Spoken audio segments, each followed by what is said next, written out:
Here. Lillian Camus, Here. Rob Sheldon, Here. Jason Smeagol. Here. Jim Tromke. Here. Okay. First on the agenda, we got some bills. Tie and bond.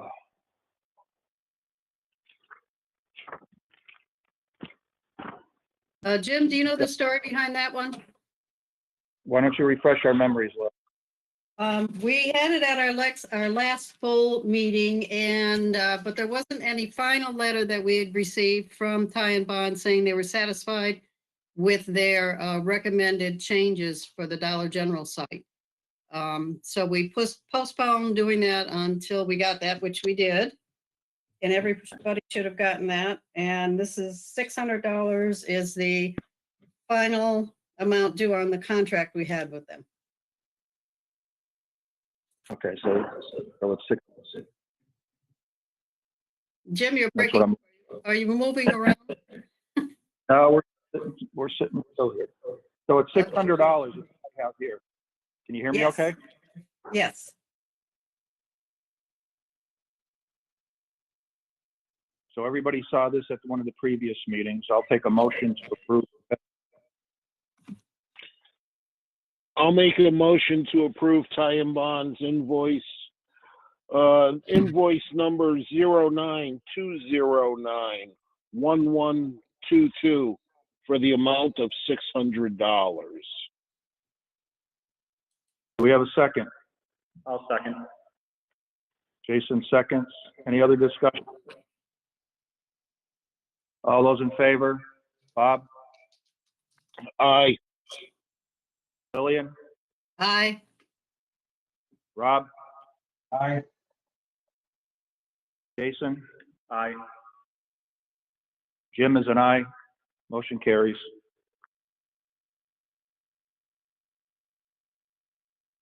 Okay, so that's all set. Fine. Okay, Lil, I got a call from Jamie Stanton from Nexamp. Yes. He represents the Dickinson Farm project, and she's looking for an invoice and pay so that they can proceed with their certificate to operate. Right. And Bob, did you get to sign that other letter? The letter we were sending them?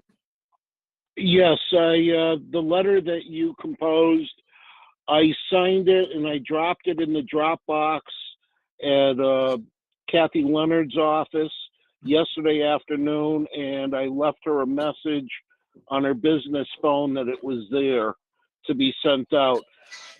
Jim, what's happening there, they want an invoice, but we don't have the as-built so that we know how much to bill them.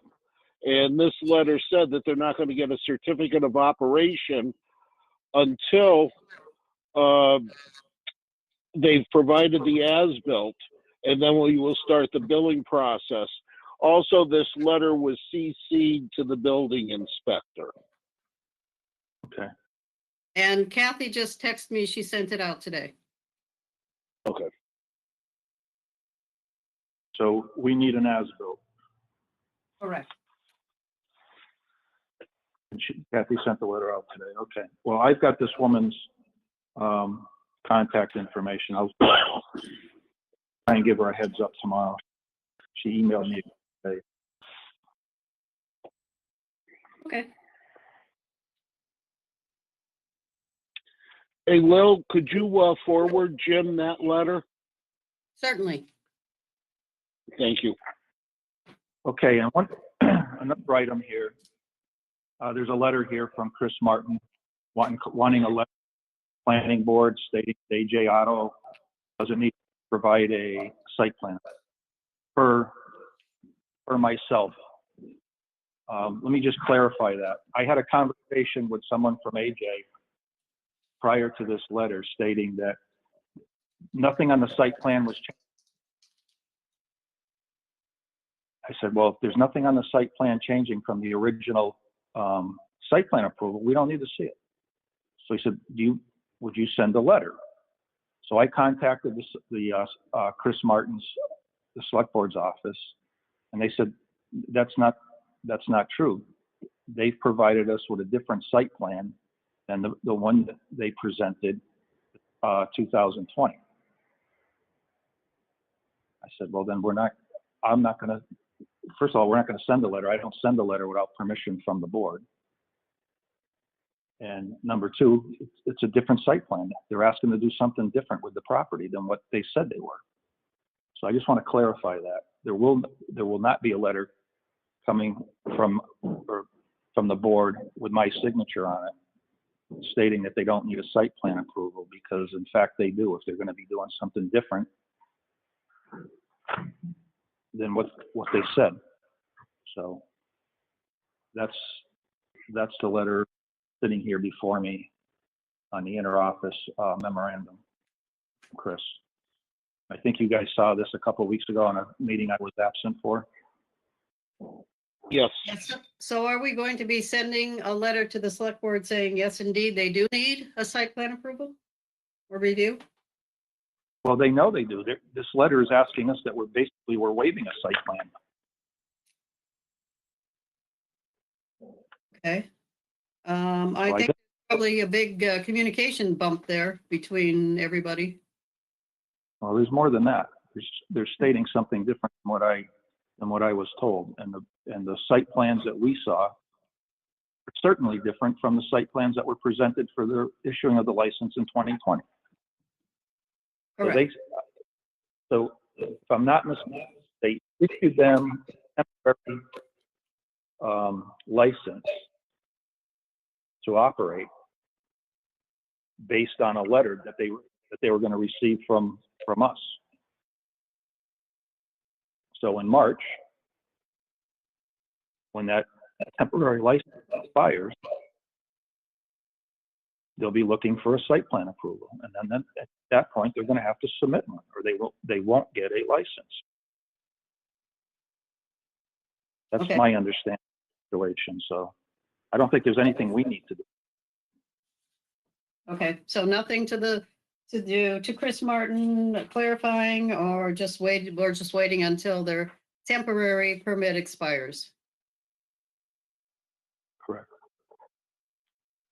Okay. Okay, that's that. Do you want to do minutes? Okay, we can do minutes next before we go into the next agenda. Go ahead. Well, we have two sets. We have February 8th and February 17th.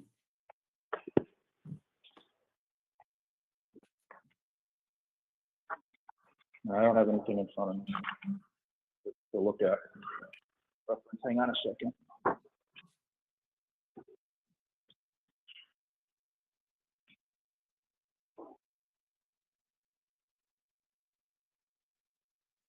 Jim, you were not at the February 8th meeting, so you'll have to abstain from voting anyway.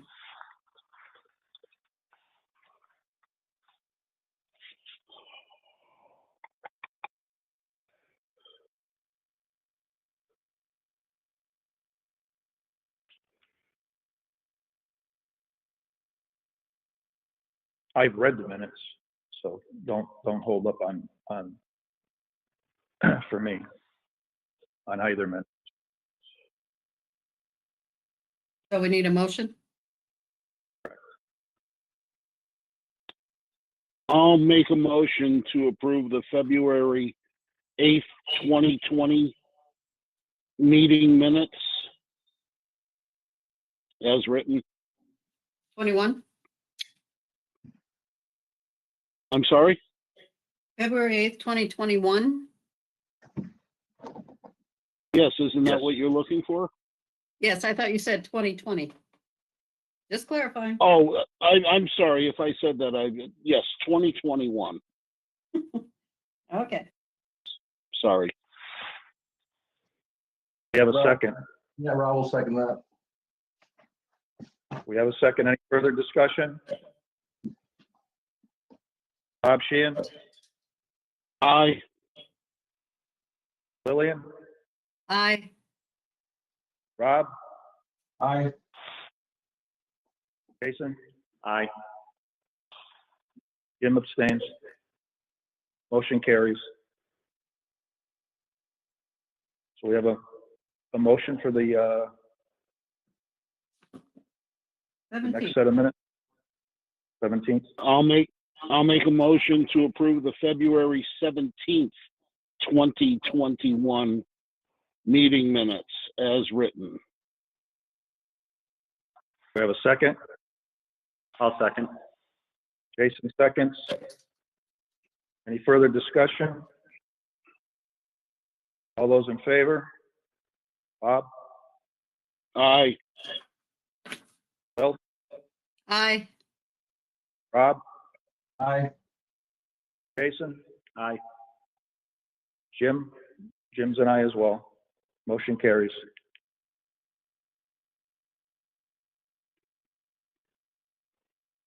Jim, just a question. Will you confirm then with Chris Martin that he does not need anything in writing from us yet on that? On that AJ's? Sure. Okay.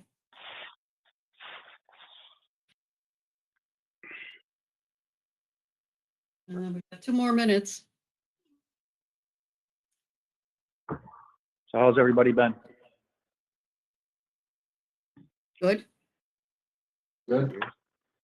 Sick of the snow yet? Yep. No. That's a skier. That's a skier. Yeah. Yes, I am.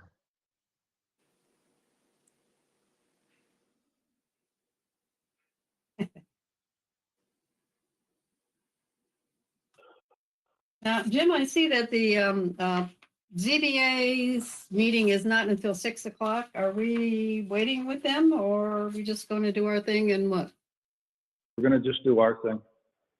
Okay.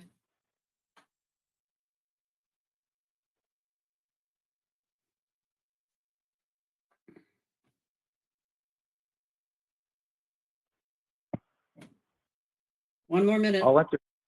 I'll entertain a motion to close the hearing, close the meeting. I'll make a motion to close the meeting and open the public hearing. The meeting will reconvene at the end of the public hearing. We have a second. I'll second. Jason seconds. Any discussion? All those in favor? Bob? Aye. William? Aye. Rob? Aye. Jason? Aye. Jim's an aye. Motion carried.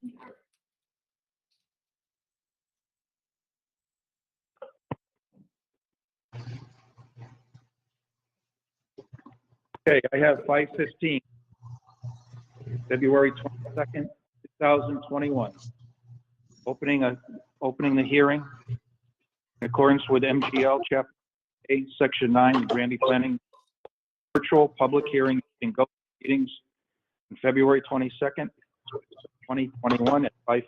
Nature of the hearing is to consider a petition of John Plachik, applicant and owners, site plan approval under Section 6.3 of the Granby Planning Board bylaws and applicable of Section 3, Regulation 3.7.5 accessory use regarding a private garage or stables exceeding 1,200 square feet in area for a detached garage for hobby storage at 107R Carver Street, Granby, Mass. Okay, the hearing is now open. I'd like to ask if the applicant is online. Yeah, right here. John Plazik. Hi, John. Hi. Like to present your project? Okay.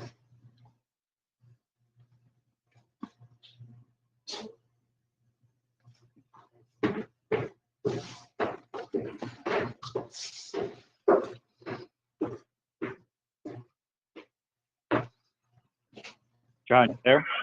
Yes, I'm here. Yeah. Would you like to present your project to the board? Oh, yes, I built a, I built a 30 by 50 metal building on my 4.35 acres.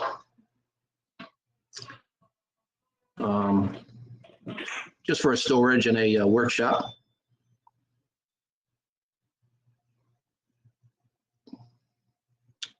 And I think that's it.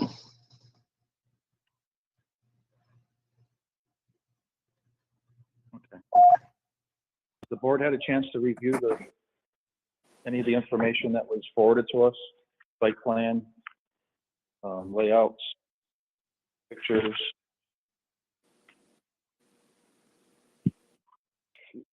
Bob has. Yeah, Rob has. Lil has, Jason has. And and there's a couple of letters from the building inspector in there too. yes.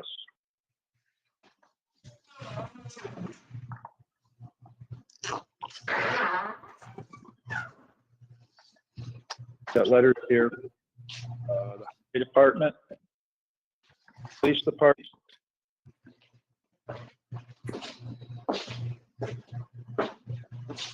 Lil, I saw one letter. Was there an additional letter? There was highway department and police. Let me look here. I see the Gregory Biggs letter dated December 15, 2020. Did you get the one dated February 17th? I'm going through the packet that Jim sent. Hold on.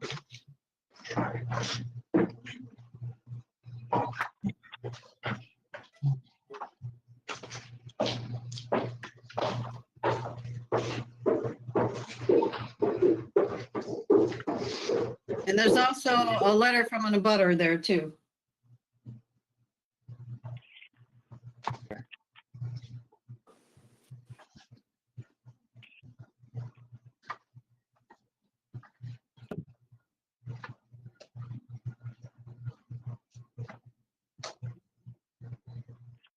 Highway police and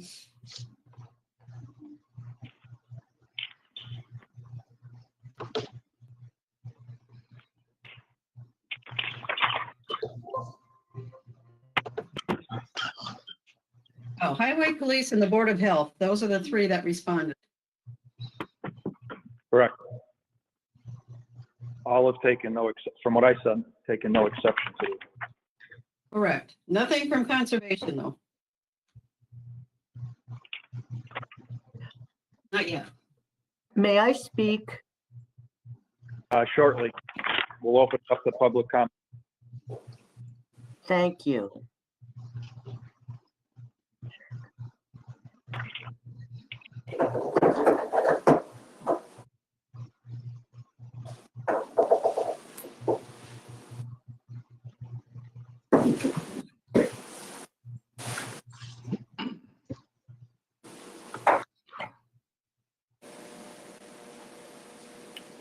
Yeah, I saw those. Well, I have those. You have those? Okay. And you got the letter from the abutter? I do. Okay. Do So I, you've got do it? I get to have a letter from the abutter?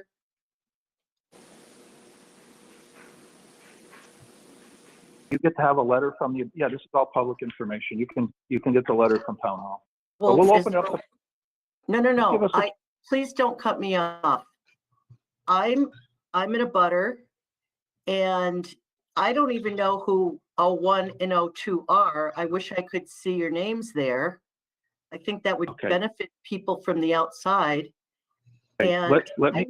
I was meeting. We're gonna- invited to this meeting and I do pay taxes. I Yeah, don't we all like pay- being cut off. This is how we have a formal process to run these meetings. Well, just to me, let us it get doesn't seem process. very formal. We'll give you plenty of time to speak. Thank you.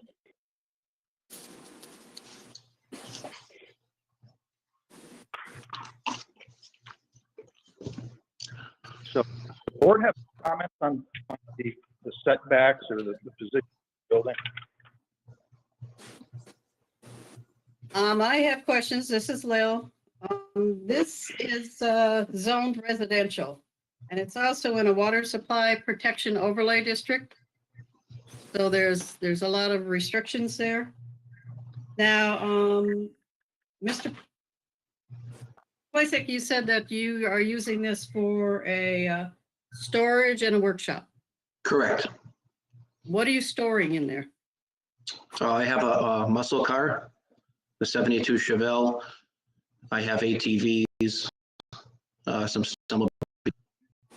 I have an 18-year-old son, couple things. And your workshop is for? Just to work on some of those items. To keep them running so everybody's happy? Correct, yes. Okay. No business is being conducted out of there. No business. Okay. I do have a concern on the site plan that we have that was drawn up by the official one. We get that on there. The surveyor, you mean? Yes, Eaton, what is it? Let me turn it right side up. Harold Eaton and Associates. It doesn't show any stormwater drainage there, where all the water is going to go. And seeing as you're in a water supply overlay, that's going to be a big thing. Plus, when you're working on all those pieces of equipment, there's possible spillage and all that. I'm just concerned about that. But We looked into it when we built the house and we didn't see anything on the wetland map as far as that. as far as what? Any kind of wetland in the back or any kind of water. I mean, you get a little bit of drainage when it snows, you know, in the spring, coming off the mountain or the hill.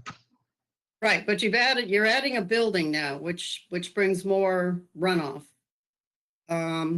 So that's going to be an issue as far as I'm concerned. Any other comments from the board?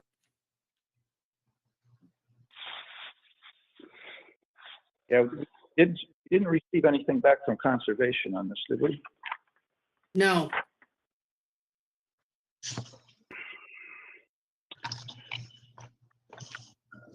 Mr. Chair, Bob Sheehan, what is typical procedure? Does the zoning board of appeals make a decision first, or does the planning board make a decision first? Well, I've always been against it the way we're doing it, but precedent has been we make a decision first, and then they'll rule on whether or not they'll approve the zoning. And I guess they do it. They like to do it that way because they feel they don't want to approve it if it's not going to fit or it's not going to work. And to me, it's two different. Allowed in the zone, and then it needs to meet a certain criteria.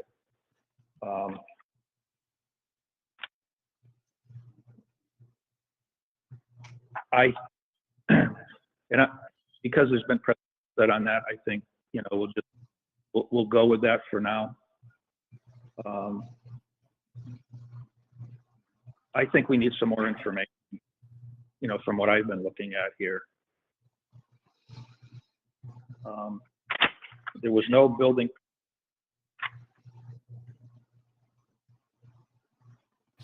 No building permit on the property for this.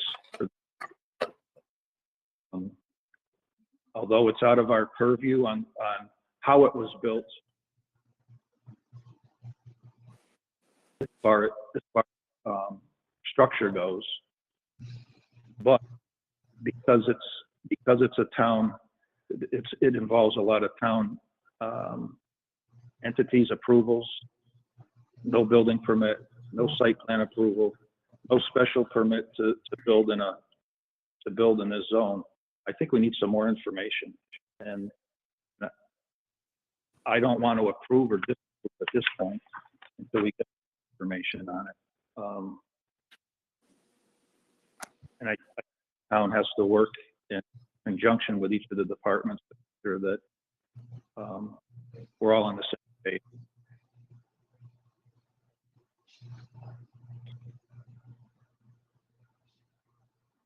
again, building inspector had some issues with the way it was built and not getting some of the specific compaction for foundation and that sort of thing, which gives me a little bit of concern with approving a structure that may or may not be installed correctly, cause some additional erosion. You're an We're idiot. not aware. Does anybody on the committee, on the board, have any other?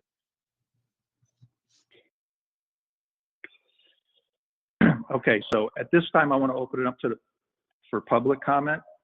And by doing so, ask whoever's called on, state their name and for the record, so we have it for our minutes. So at this time, we'll take comment from the public.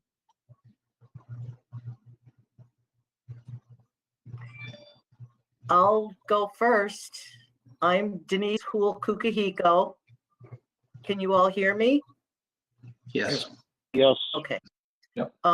I own what used to be a pig farm many years ago, and it's just below Mr. Plasik's property. It's the overgrown area across from the pond.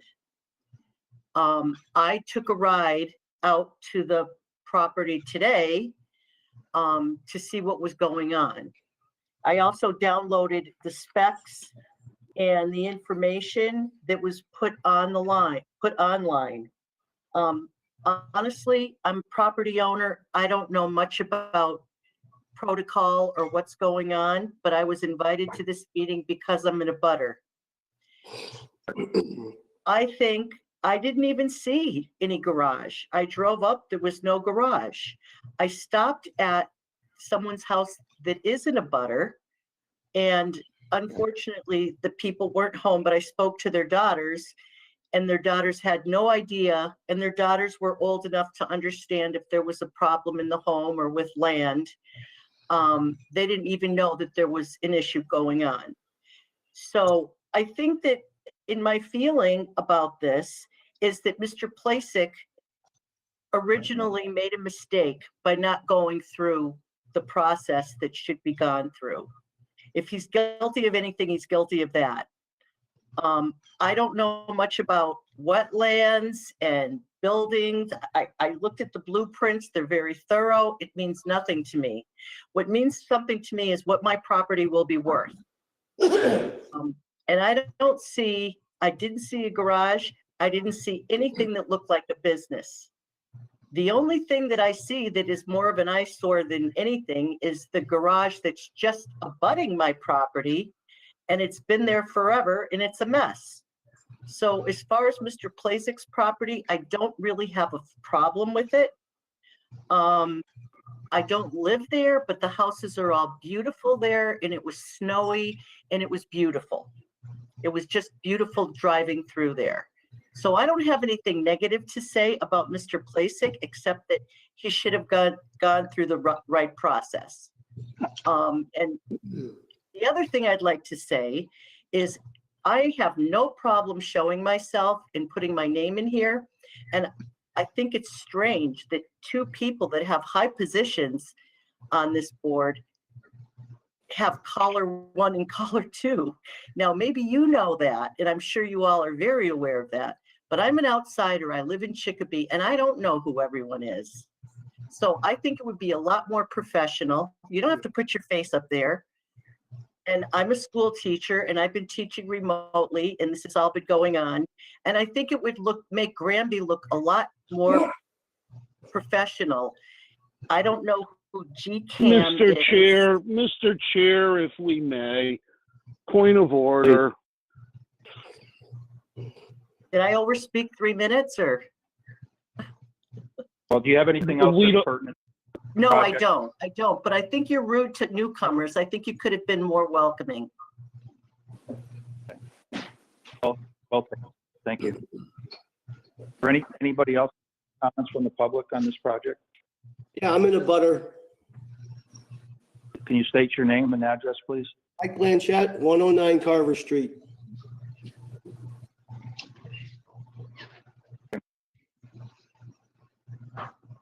You want me to start Floor- talking? Yeah, your floor is yours, sir. Okay, that 72 Chevelle that John was just talking about burnt in a fire in Ludlow at his last resident. He had a barn over there and it burnt down and he built another one. So John knows what he was doing when he was building this garage. He knew exactly what he was doing and what he was supposed to do, and he didn't do it. This building is a huge eyesore for me because it's a monstrosity right in my backyard and significantly lowers my property value. I had 2 realtors come here last week and both of them said the same thing. It lowers my property value big time. That's one of the things. The other thing I wanted to say was I'm the only abutter that can practically see this barn because it's right on top of me. Nobody else can see it but me. And I got this other thing here. He completely was aware of the consequences, but he didn't care. He built the garage anyway. And as far as the his hobbies go, he's got 3 businesses. He's got a J&R Sprinklers big trailer right in the yard right now. He had plow trucks in the yard a little while ago. And I tried to tell him this is a residential area, but he doesn't listen. There's 4 trailers parked right next door right now. He's got plow trucks still over there. He's got crap all over the yard since he's been here. And he said there's a little bit of water that leaks in the spring. He hasn't even been here yet. He's only been here like 6 months. So how could he say anything about the spring? And the other thing I wanted to say that I'm really upset about is the pictures of this place don't do it justice. I invite everybody on the board, the planning board and the zoning board, to come over here physically and look at the size of this barn. And then you guys make a decision on whether you would like to have this in your yard after I've been living here for 24 years. And he's only been here not even 7 months, and he slapped this commercial size building up with no going through the planning board, no going for a building inspector, not even electrical, licensed electrician was over there, nothing. So you can tell I'm very upset about my property value, especially. So I think that everybody should come here and physically look at what we have to look at and the depreciation of value to our house. And this barn was put up in 2 days. It's not 2x4s and nails. It's screws and bolts and 10-foot sheet panels. It can easily be taken down and put somewhere else or sold. And that's all I got to say. Okay, thank you for your. Is there anybody else? Anybody else that would like to speak from the public?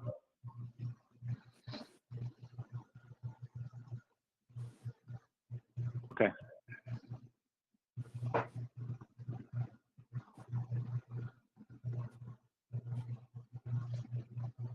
Bob, what are your thoughts? My thoughts are, number one, we haven't heard from conservation. Number two, I don't know what kind of quote unquote more information we're going to get. We have 2 abutters, property abutters, telling us 2 different stories. All you gotta do is We've got, come and look. excuse me, sir, I'm in the middle of something here. I would almost like some advice from town council on how we should handle this deal. Mr. and Mrs. Blanchett's letter dated February 18th, 2021 is pretty damning.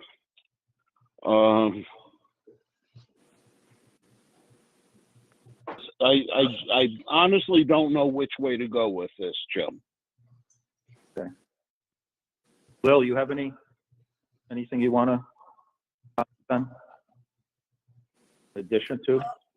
I still want to see stormwater and how it would be, how the drainage and everything would be affected there, seeing as, he hasn't been there that long, but from what he plans to do with the repairs and everything else, how that's gonna affect the wetland, not the wetland, the watershed area there, that would be a big concern to me.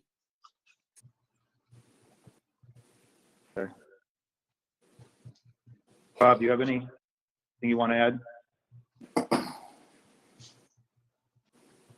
Yeah, this is Rob. Yeah, I think we need more information, conservation, and before we make a final determination. Jason, thoughts? Yeah, I agree with what everyone else said. You know, more information at this point, what we need. Okay. So then what I'm going to do is I'm going to ask, and I agree. I think we need some more information about this.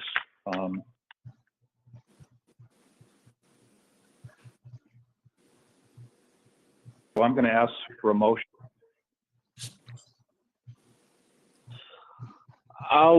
When will the next meeting be?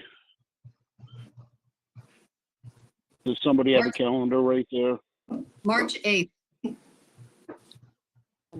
I make a motion to continue the hearing to Monday, March 8th at 5:15 p.m.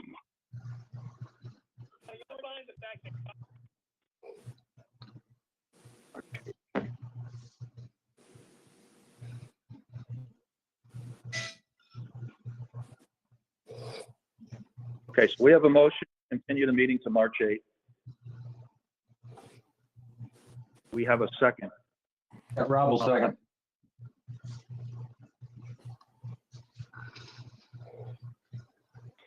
Okay. Is there any further comment from the public before we close this for the evening and continue it? Mr. Blanchett, I would be happy to come and look at what you see every day. I appreciate that. Thank you. I can give you information, or you can give me information, and I can take a quick ride over there and see what you see. I appreciate that very much. Thank you. Okay. We've got a second. All those in favor? Bob Sheehan? Aye. Oh, hang on, did we give a time for the continuation? Other than the Yes, date? I said 5:15. Yes, Okay. that's what you said. Lillian? Yes, aye. Rob? Aye. Jason? Aye. Jim is an aye. Motion carries. The meeting will be continued till the 8th at 5:15. No further discussion at this time until then. Thank you. Now our Aye. meeting, our planning board meeting, back in session. I don't know how to talk to you. Mike, what's your address? 109 Carver Street. Okay, and are you home? What time are you home after 2 o'clock or 2:30? I'm usually home by about 3:30. I'm usually home. Okay, how about if I stop over at 3:30? When, tomorrow? Anytime you Sure. want, anytime you want. Tomorrow, Shot. let's get it done. 3:30, Okay. and my name is Denise Hulkukahiko. I live in Chicopee, and I teach at Chicopee Comp. Just so you have a few credentials there. See you Okay. tomorrow at I'll make sure I- 3:30. Thank you. All right. I plow I have over a there. green- Plow. Green, What was I that? have a green. I'm missing you. Okay. Are you there? Can you hear me? Yes, I can. Yeah, all right. I'll be watching for you at 3:30, okay? I have a green Toyota RAV. Okay. And Bye. thank you so much. Yeah, And I hope the planning board will come and look as well. I think we've been shut off, so, all right. Thank you, Denise. okay, we've Yeah, been they shut us off. off. Yeah. Hey, the next item on the agenda, Did everybody have a chance to look at the bike shop plans? Bob did. Bill did. So here's my thought on this. Correct me if you disagree.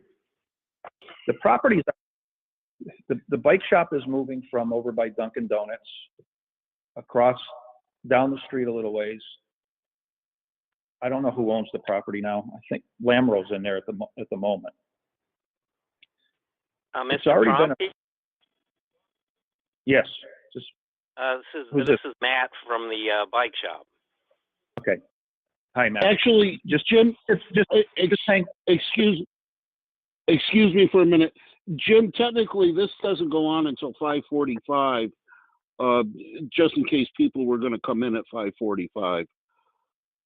I have no problem discussing it right now at this point, but. All right. Thanks, Bob. Well, we can hold. I don't want to. This isn't a hearing anyway, but we can still hold and discuss. Thank you. I mean, we're only a couple of minutes away. All right. I don't want anybody to tune in late or tune in on time and miss anything, so we can wait. Yeah.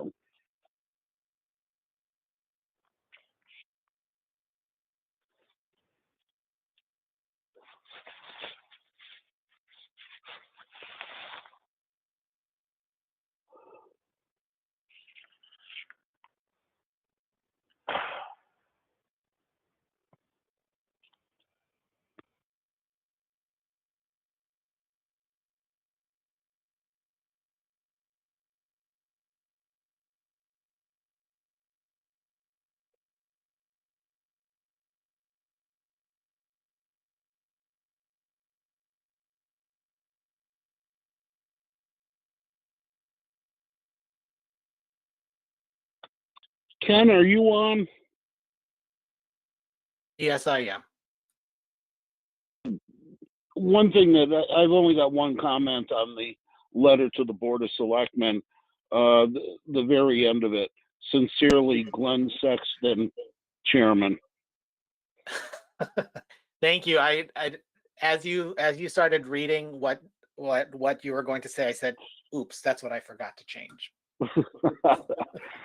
I just figured I'd get that out of the way now.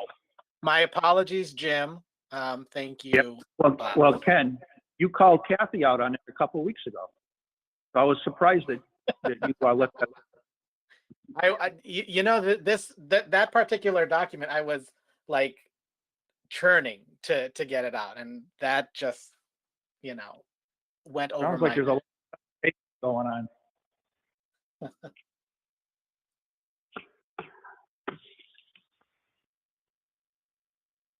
That was a little humor, Ken. Jimmy. Okay, never mind.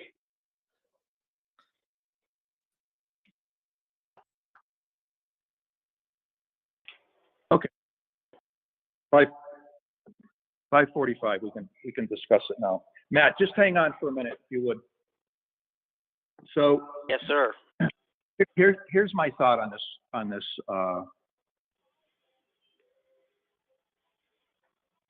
This thing that with Matt, the bicycle shop moving across the street. The property was already had a site plan approval. This is where Matt's talking about moving to. And we say it's a change of use, but it's not really a change of use because it was approved for retail space, for parking, for selling goods. And that, although the goods have changed, it doesn't change the use. So I don't feel the need to see to go through a site plan approval process any more than I would think we would want to see a site plan approval process for a like business going into the space he's vacating. Any thoughts about that? Jim, I would disagree with that because of the restrictions put on the site plan approval. One of the things is no full-time employee at the building staff only for appointment. So unless that whole business is going to be by appointment only, that's not going to fly with the current site plan approval. And it says, the storeroom / garage is to be used for the repair and maintenance of Lamoureux landscaping equipment only. So you put something else in there, and that's already violated that. So right off the bat, it's a change of use because of all the restrictions. And I wonder why the planning board did that back then, to make it so specific to name. I mean, when you look at a site plan approval, based on its content to be used.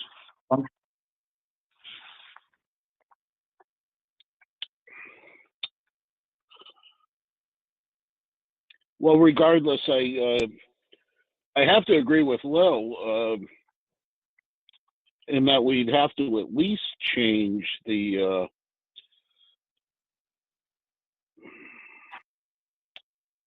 findings, or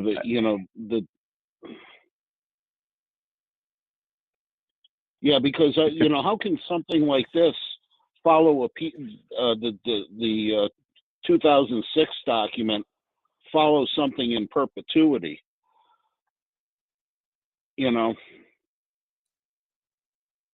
And also there's that restriction that no items are to be displayed outside in any zone, anywhere. Correct. And if you look at Kathy Kelly Regan's letter,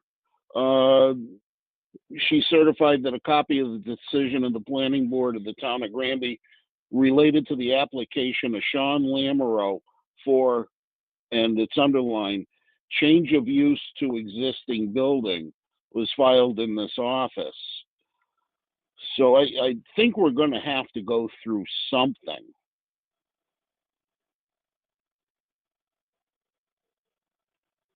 And your thoughts? I'm sorry, what was that, Will? Oh, go ahead and finish. Otherwise, I was going to ask Ken for his thoughts. Oh, that's where I was just going to go as well, was to Ken. So I think that both Lil and Bob are correct in that this would require some sort of approval by the planning board. What it looks like should be based on where this lies in the zoning and whether or not the particular use that Mr. Harris is proposing for that space would require a special permit or a site plan review. And it sounds as if, based on retail, that it probably would go through a similar process of site plan review. Knowing that there's an existing building, that might make it might make it easier as far as what the planning board may want to waive with regards to that specific space. Obviously, you're not going to need necessarily, a full set of plans for the building or the build out per se of that particular suite. But, if there is a discussion about vehicles or bikes being stored outside, or signage that's going to be need to be reviewed and to some sort of extent. So that's just an initial observation based on this particular planning board decision for that space, and not necessarily seeing any drawn out narrative. And I did speak to Mr. Harris briefly this morning, as he called our offices earlier last week. But I in review of this particular decision of the planning boards back in 2006, my suggestion and recommendation would be based on just the information that we all seem to know, that a site plan review process would need to go forward. And then obviously, the decision would be based on the merits of the submission. Because yeah. So I kind of disagree with you a little bit, because the restriction the planning board put on back in 2006 were probably, I'm not sure where they came from or why they would, when you're in a business zone, you're allowed to conduct business. And to put restrict that you can't, there can't be anybody in the building, or nobody can operate out of the building. That to me sounds like they overstep their authority. And this is what, I believe in, that you're in a business district, when you're in a zone that is specifically zoned to allow these types of businesses to function, to operate, why would you put conditions on something like that? It makes no sense. I would agree with you. What I'm going to recommend, I'm going to talk to council, town council. I'll bring this up. I think we should have a meeting, not a specific site plan meeting, but a meeting to waive some of these ridiculous, in my opinion, conditions, and then formally remove them from the site plan. It doesn't, why would you state you can run a business, but you can't occupy? The piece about displaying goods, that's a bylaw that's in place all over town, basically. It doesn't necessarily get enforced, but you're not allowed to show good.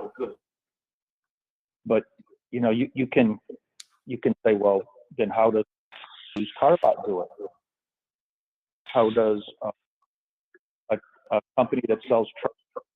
But they're displaying goods.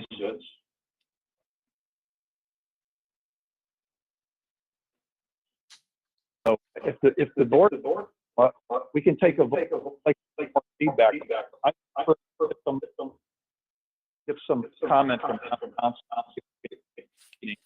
and remove those conditions. You're putting conditions and restricting somebody that's already allowed to conduct that in that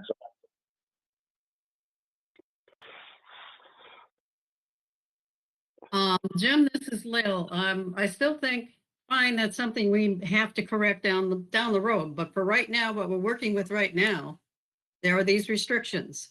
So to me, it seems like we need a whole new site plan approval. And we don't necessarily need to put all those restrictions in, like you said, but it needs, right now, it's very specific to one type of industry and one type of business. It's just not going to make it with this other one.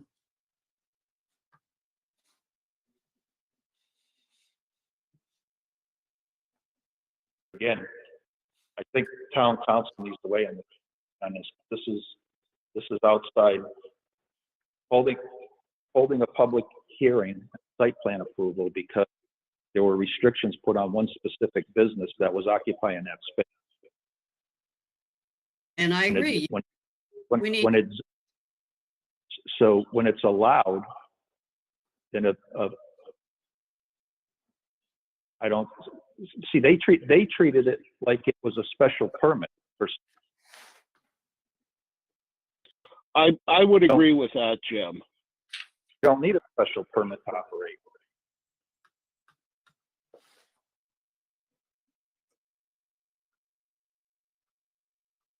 Well, I personally wouldn't have any problem with letting Jim talk to town council to see how this matter can be rectified.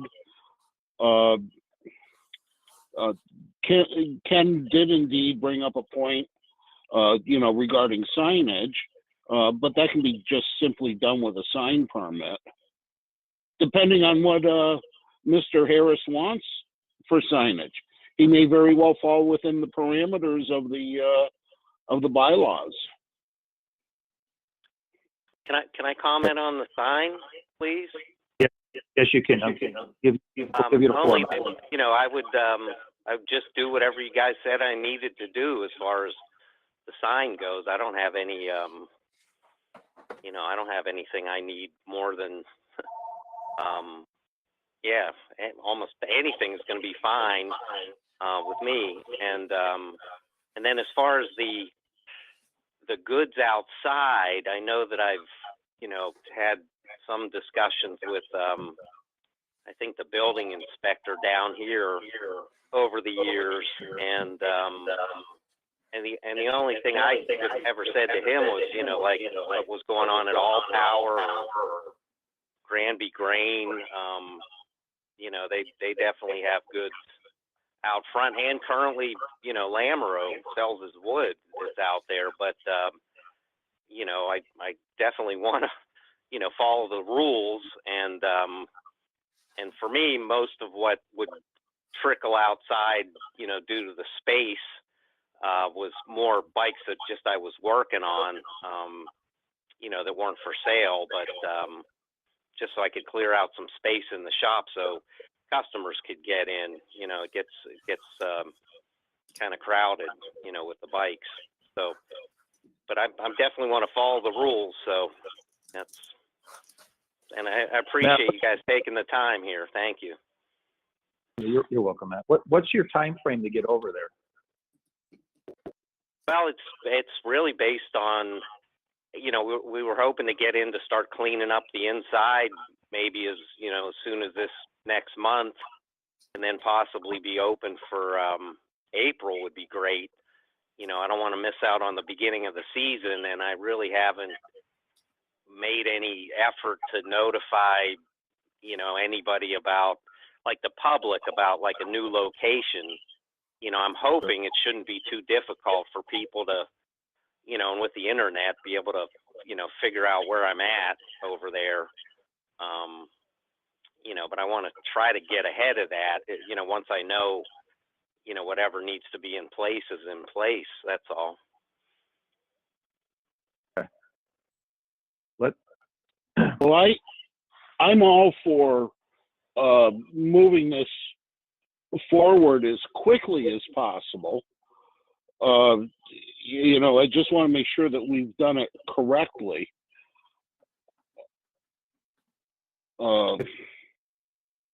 If I can get to the town council tomorrow and get some sort of a decision where it says, no, you don't need a site plan approval, and contacting all the abutters and so on forth, a simple site plan approval amongst the board and a vote. Or, yeah, probably should go the other route. Then with the board's permission, you know, I can send out an email, his recommendation. And if it means the latter, then unfortunately it's the latter, and we'll vote on that as soon as possible for him. If it's not, then it's a process. Within one of our meetings, we can get it scheduled. Does anybody have objection to that? Bob does not. Rob does not. Lil doesn't, but I do need a clarification as to exactly what you're going to ask him. I'm just gonna basically say, what process do we need to go to allow him to move into a space that, to a site that had some conditions on it, peculiar less, for whatever reason. So you have a copy of the conditions to send him so we can read that. No, do you have it with you? Do you have it, Lily? You could forward it to me? I sent it to everybody today. So if you can get it to me, what I'll do is I'll CC everybody as it goes to town council. Okay.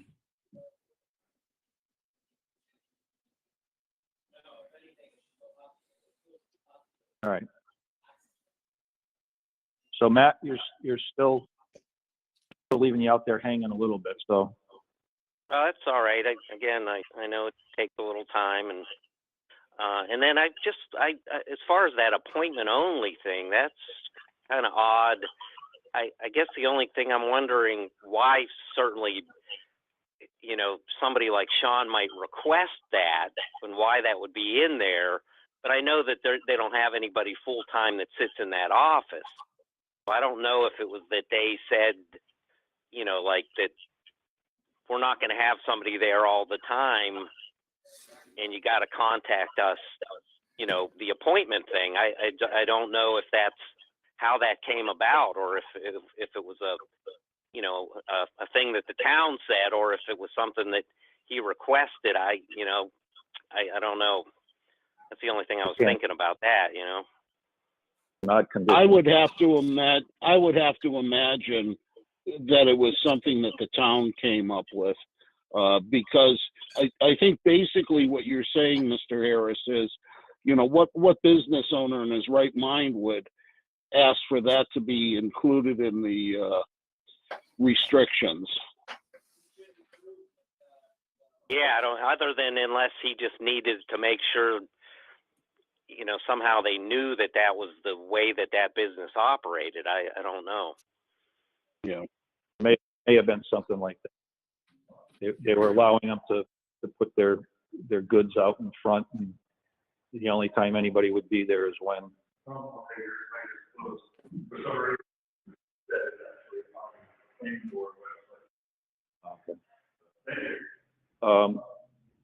That was somebody from downstairs, zoning meeting coming up asking a question.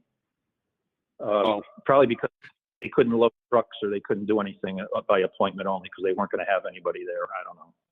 I think it's an odd condition, and I'd be in favor of removing it, whether it's whatever process the town council recommends. Okay.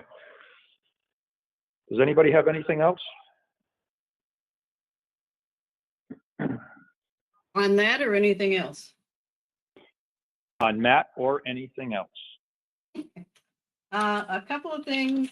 One thing you were supposed to get, Jim, was more detailed plans on what they were doing, what the Mass DOT was going to do for their Kendall Street to School Street, so we could put our 4 cents in. Yep, I'm delinquent. I didn't get a hold of Dave. Oh, okay, we'll keep that on the list. Go over the to-do list after we do the bylaw and zoning amendments, if you want.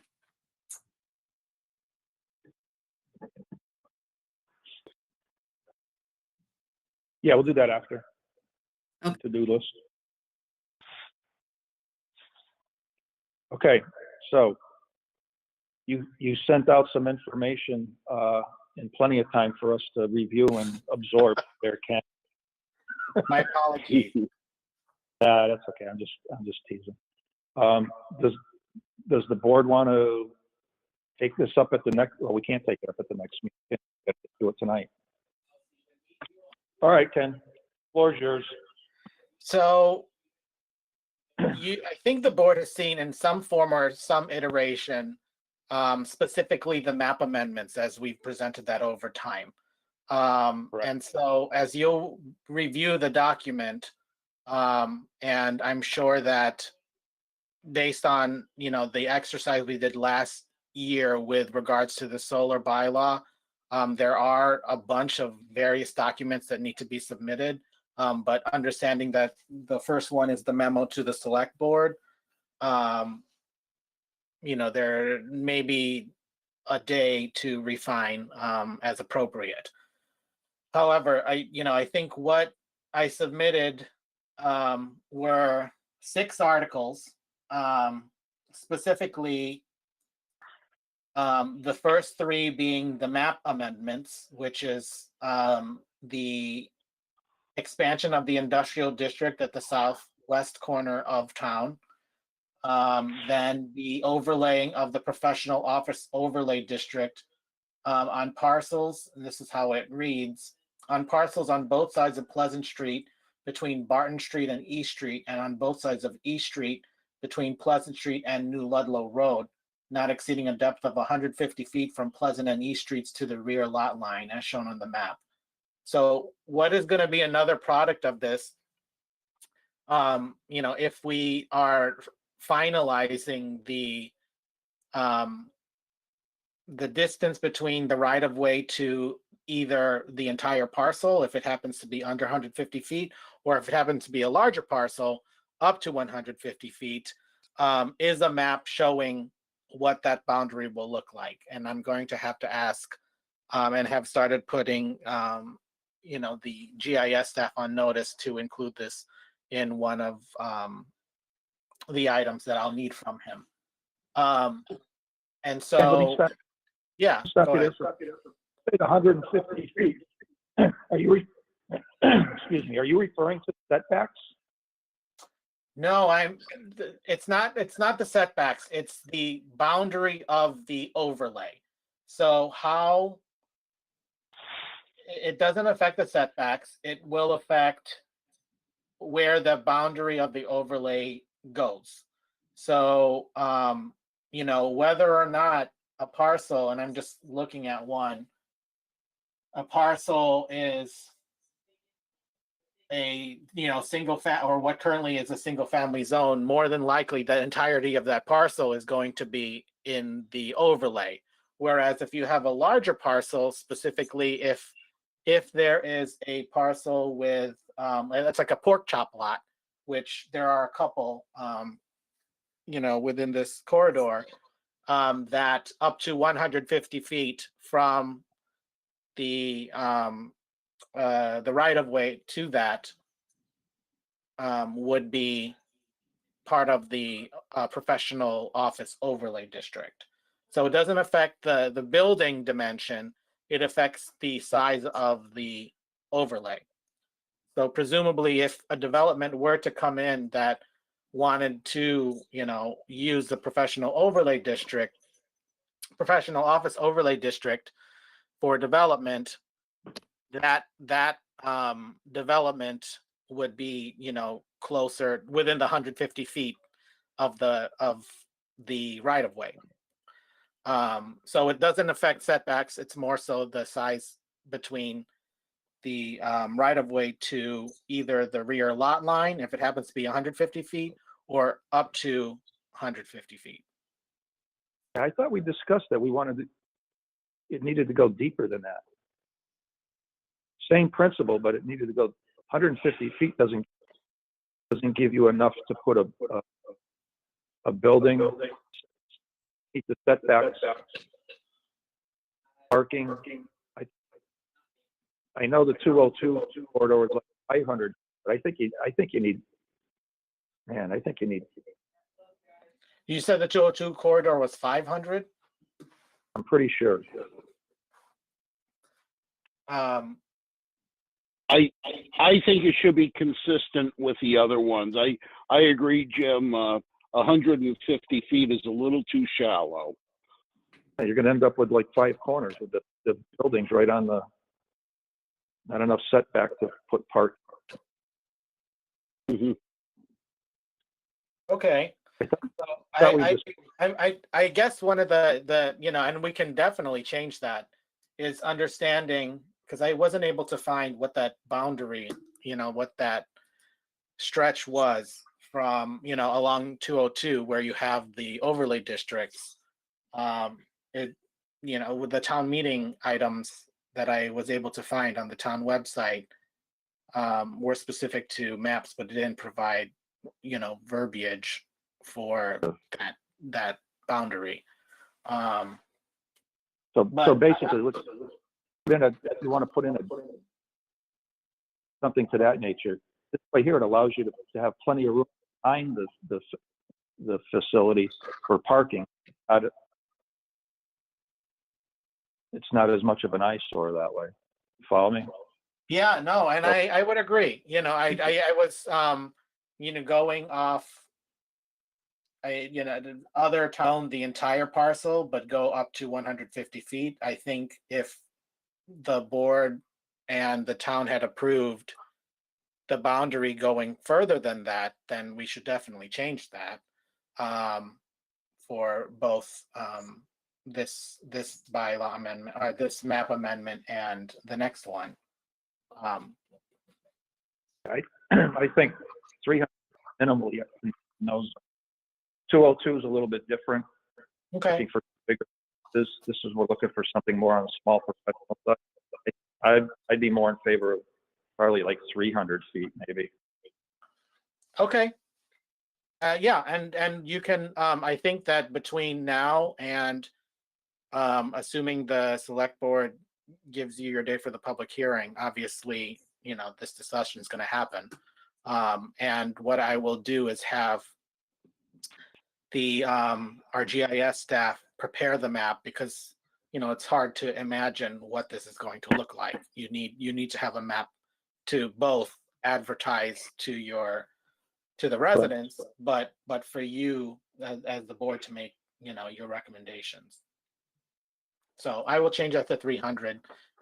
Well, before you, everybody in agreement with that? Does anybody have objection?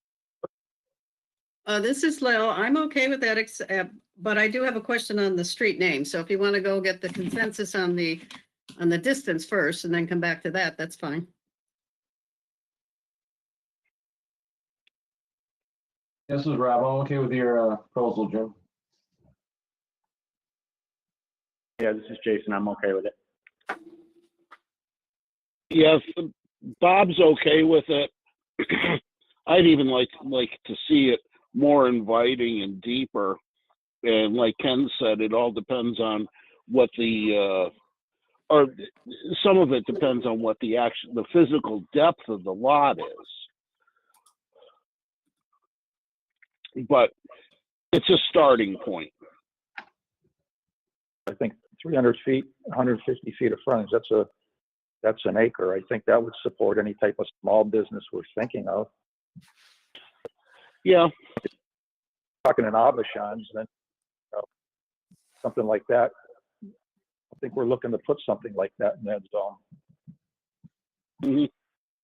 The only, and this is for clarification, as you'll see in a planning board report. I don't know if a Abishans would be able to be sited along this corridor based on the professional office overlay. Well, that's my point, Ken. I'm just saying we're not looking to cite something like that in this quarter. You know what I mean? Then you'd want to go 500 back. Sure. Maybe on the next article for the second piece of it, maybe. Mm-hmm. Okay, so next item. Wait, stop. I have my questions on the wording on this one, Article 2. It says on both sides of Pleasant Street between Barton Street and East Street. Okay. And then on both sides of East Street between Pleasant Street and New Ludlow Road, it should be East Street, not Pleasant Street. Because anybody correct me if I'm wrong, but it becomes East Street right at Barton? No, It comes east. at the Y of Morgan, Pleasant ends, Morgan begins, East Street begins. Okay, so that's still got to be adjusted here. Barton Street and, So how should that read? let's see, parcels on both sides, Pleasant Street between Barton Street and Morgan Street? Does that work? Well, East Street.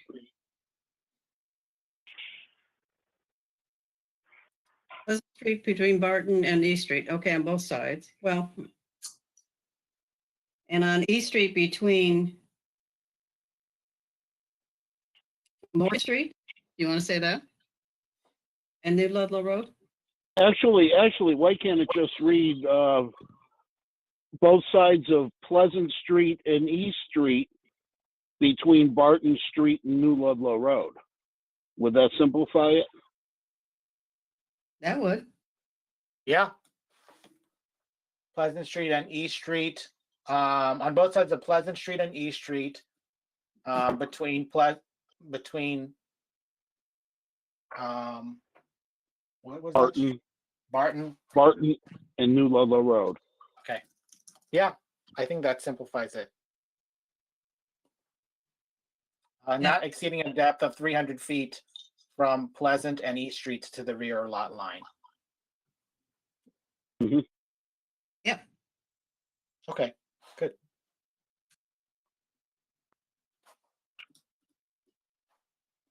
So the next article is the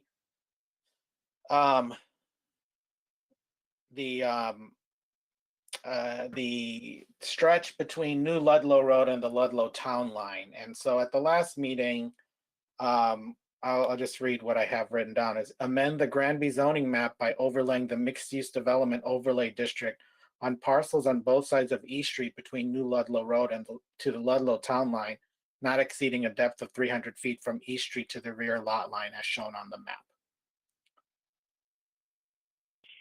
So again, a map would be furnished showing, you know, the 300-foot boundary on both sides of East Street between those properties. But I think as we discussed at the last meeting, it was specific to mixed use development along there. I think one of the things that may happen based on my attendance at the Westover presentation is that, you know, as you're aware, you have certain parcels, a couple of parcels that are, it's in a rectangular shape along, you know, but that traverse East Street. So both on the north side of East Street and the south side, with the majority of those parcels being the what is Acrebrook Drive and Sherwood Drive, which does have specific non-compatible land uses. Now, if there is going to be a mixed use district along that, there may be some uses that wouldn't be compatible if someone wanted to develop there based on the mixed use overlay district that you have. So that's a comment. I don't know if there was, you know, if the board either wanted to, and I've learned a lot more with regards to, as I mentioned at the last meeting, the town of Ludlow has this particular zone where they prohibit certain types of uses. They call it their aircraft flight overlay district, where in their zoning bylaw, it specifically prohibits hospitals, you know, places of worship. Yeah. So, but we learned though that actually took an act of the Massachusetts legislature to allow them to do that. So I'm not sure how the board wants to proceed with the knowledge that there may be uses within the mixed use overlay district which wouldn't be compatible with the ACUs, with the Westover plan.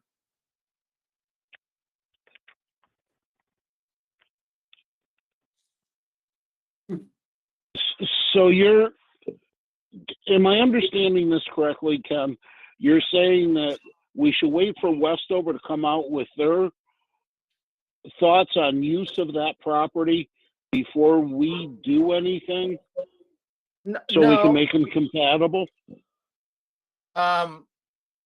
Not necessarily. I think, you know what, I don't think you necessarily need to engage with them other than, you know, sharing what, if we were to give them this map amendment, which we would, their comments probably would say, oh, but your mixed use district allows for hospitals, and hospitals are not a compatible use under the ACUs, under their plan. So it's trying to navigate, and if it's a matter of creating another specific overlay, removing those prohibited uses, what we can do is establish another overlay district, a new overlay district, a mixed use development overlay district, but just name it differently. So you just have now a new overlay that removes things like assisted living and hospitals and the other non-compatible land uses as established by by Westover. I mean, that's how I may foresee it. I don't know if the board has any opinions regarding that. Why couldn't we leave it the way it is? Have verbiage in there that calls that out. It's out of our control. So it's a zoning thing, not allowed. We could reference that particular. Those parcels? Correct. Yeah, I mean, what we can do is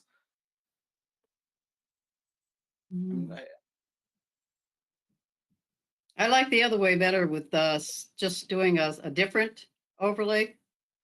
And we can have it specific to that area. That way it doesn't seem like we are really singling out people in their area, in their specific house or whatever. And there are a lot of things under the mixed use law right now that wouldn't work there at all.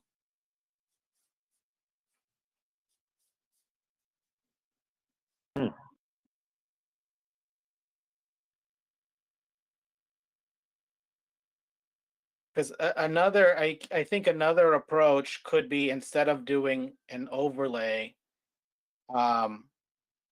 then maybe all points south of East Street, you identify that as an area of, where you'd want economic development of mixed use type uses, but obviously also compliant with and compatible with Westover uses.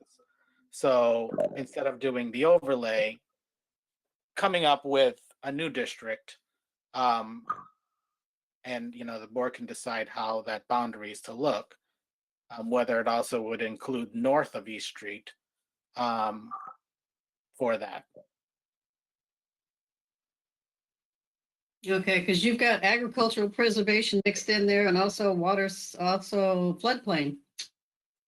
I mean, there are definitely challenges, but that again happened to be a use that needed to comply with those specific underlying zoning overlays, particularly the water protection. That would effectively prohibit that type of development. That's just some challenges because of the landscape over there. They would go through, whatever process to either comply or find out that they couldn't comply.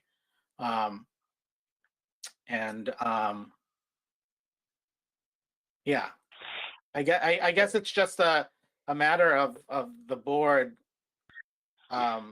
maybe, and maybe the select board may have an idea, when they comment on this memo, as to what they may want to how they may want to approach creating the economic development along that corridor, but also be compatible with the Westover needs. Well, that's what I was saying. We just leave it we leave our stuff the way it is, but just out there that it still have to comply with the however they've got it. Because that's such a large zone. Right. And the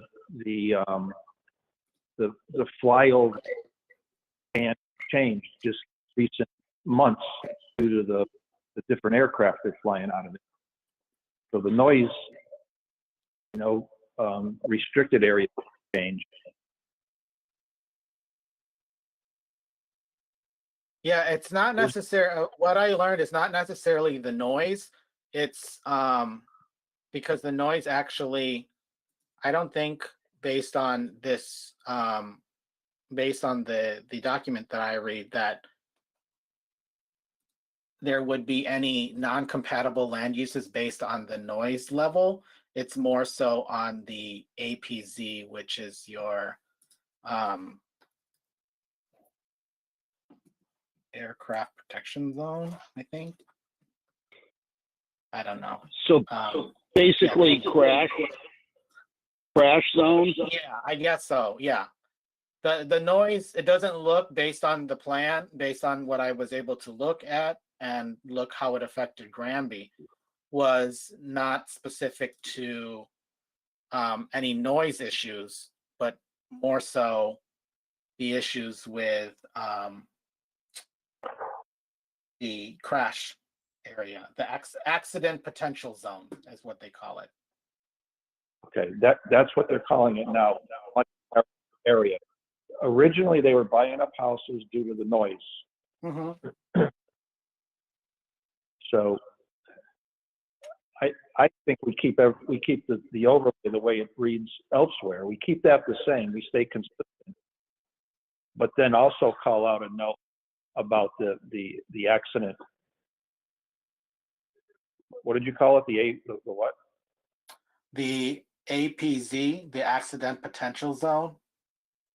So we should call that out in the budget. Is stating, with exception to that particular area, call it out like that.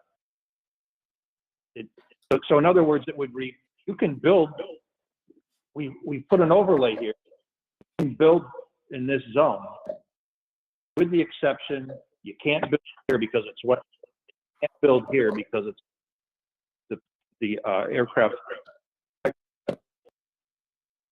Well, I'm saying we're being consistent.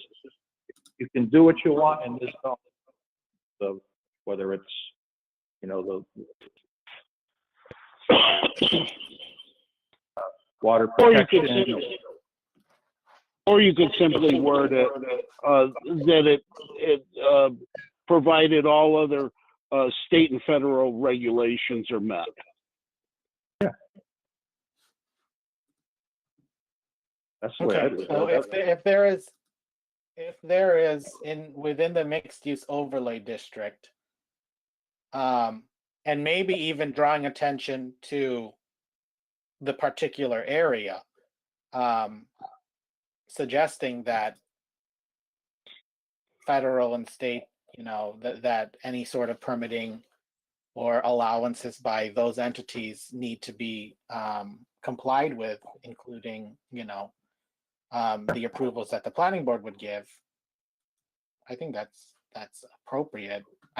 Town council may have a question about it. I don't know if they're going to want the board to be specific to the areas impacted by the APZ. But I don't know. Quite frankly, go ahead, Will. Okay, on section 4.42, establishment and administration, you could add a paragraph in there about it. 4.42. Yeah, because it does talk about other overlays and everything there. And that area should show on our map. We should know where that is. Okay, so what I can do is have, well, because what'll happen is, assuming that, the select board will obviously allow you to have the planning board, have its public hearing. A map would show what those changes look like. I'll also ask him to include the APZ, which would be that rectangle that crosses the Ludlow line, and just have it there for reference. I don't know if it's necessarily needs to be called out on the map other than APZ. But I think, as Lil is suggesting, adding a clause within 4.42 that says something about the Westover Air But Force it would Base. it would still be nice to see it on a map somewhere, what areas those are. Yeah, But- no, and I will have him do that with the underlying zones, with the underlying and overlays shown in the colors and whatever markings that are appropriate. Okay. As well as a definition of APZ. Right, Okay. but I don't know if we would need to define that within the context of the bylaw. What the APZ is. Well, or- if we're showing something on a map and we label it as APZ, people are going to look at it and say, "What the heck is APZ?" Right. They should be able to reference, oh, okay.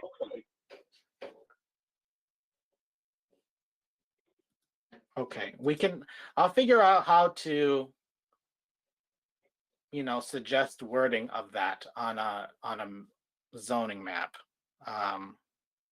But you're right in that there should be some additional context for what these two rectangles are that are protruding through that part of Granby. Okay.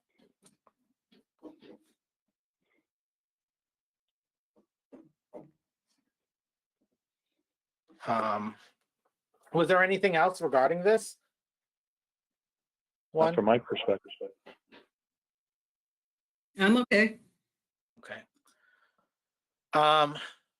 So Article 4 was the accessory uses, 3.7.4 and 3.7.5.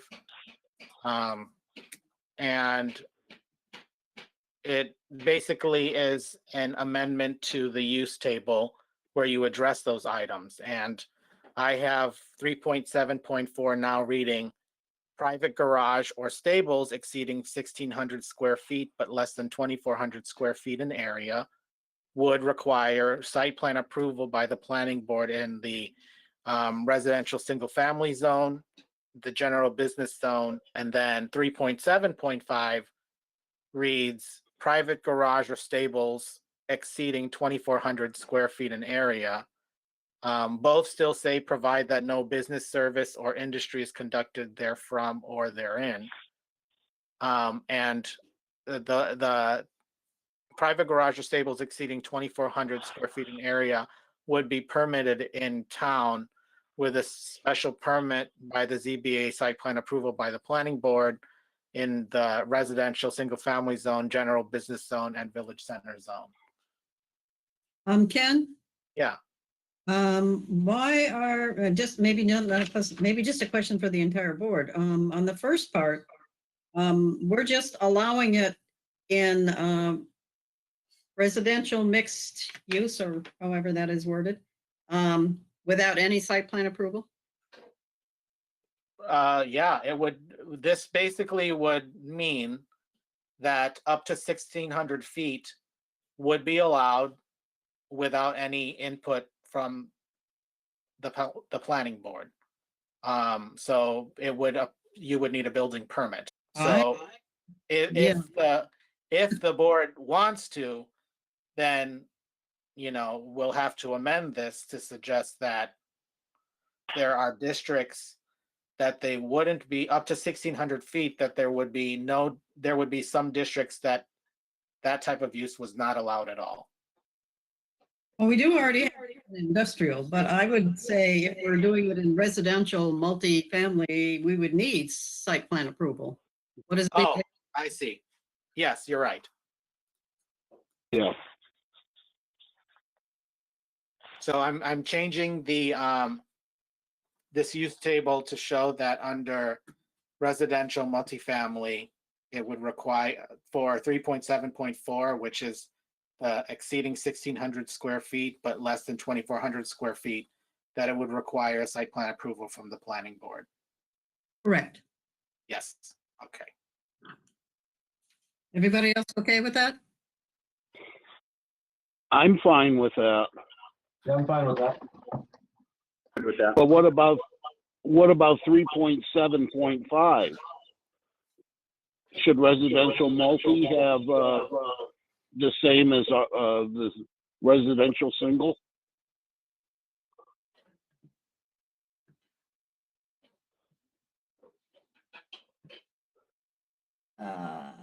Good question. I don't know if that's an awful big building for residential multiple. You need a lot of land to put all that on, plus multiple families, right? Well, I'm just kind of thinking that if husband and wife and mother and father want to build a duplex and they want to have a horse stable, and they've got, of course, if they have the adequate property, why wouldn't it be allowed? And I'm looking at the zoning map as I'm, speaking to you, and looking at where these particular parcels are located. They are larger parcels. It may have been meant. So this is on the corner of, I guess, 116 and Amher Street. And it looks like 1, 2, 3, 4 parcels on the larger side that are in this zone. And this is the only part of town where this zone exists. So unless there is other development in these parcels, or if it still remains undeveloped, off the bat, it's possible without any subdividing of those parcels that it could make sense, if you were to build, a permitted use that's allowed in that residential multifamily zone, and then have a larger garage. Anybody correct me if I'm wrong, but that multifamily one is the condos. That must be why it was changed to that. That could very well be, Lil.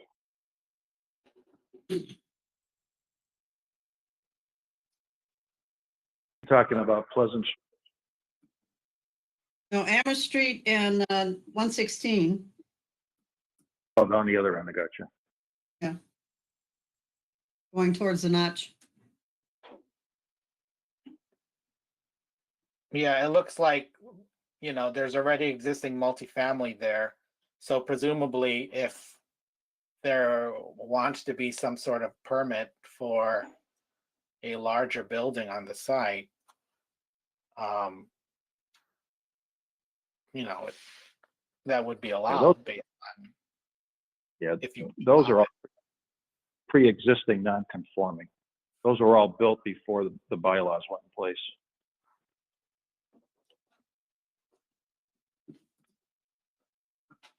The condos up on Route 116 were? I'm pretty sure, but I'm pretty sure. Okay.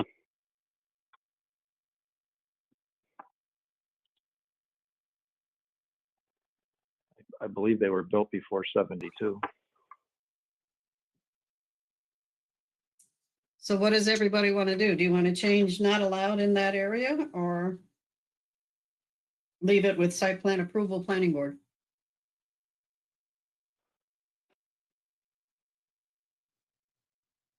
So, yeah, so it would basically allow up to 2,400 square feet with a site, between 1,600 and 2,400 square feet with a site plan approval in that area. That's fine. I don't.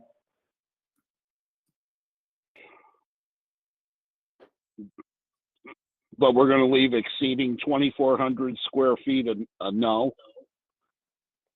Yes, if we're going to apply that, apply what was presented initially with over 1,200 square feet, yeah, it's not allowed. Okay. You okay with that, Bob?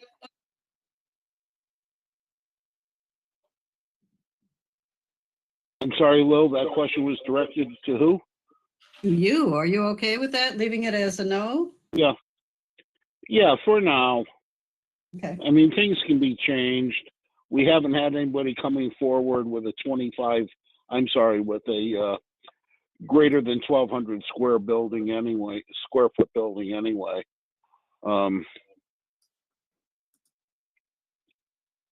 Yeah, we can let it be. okay. But Yes, I will say at the next round of areas to look at zoning changes, that area is a good area to be looking at.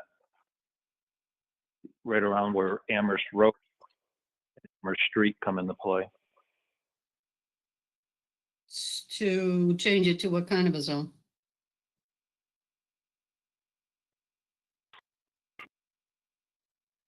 To be more business friendly.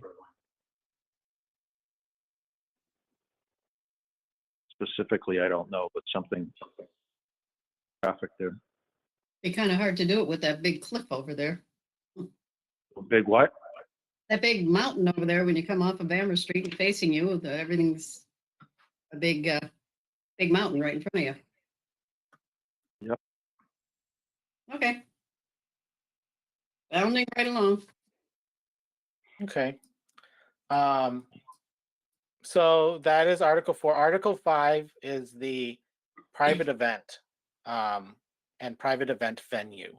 So because this is a new bylaw, what's written is, so amending the bylaw to add definitions, to add a new use in the schedule of uses, and then also add some standards based on our conversation at the last meeting. So I'm suggesting that 2 new definitions be added to the zoning bylaw, and that is both the private event venue and what a private event is. So a private event is an event that is periodic or special in nature, with guests in attendance by invitation only and not open to the public. Examples include, but are not limited to, a banquet, reception, ceremony, service, or open house. And then a private event venue is a site or facility approved by the town of Granby to conduct private events by renting or leasing to private parties on a commercial basis. So those are the suggested new definitions to address, what this entity could look like. Which would also mean that we would need to add a use to the use table.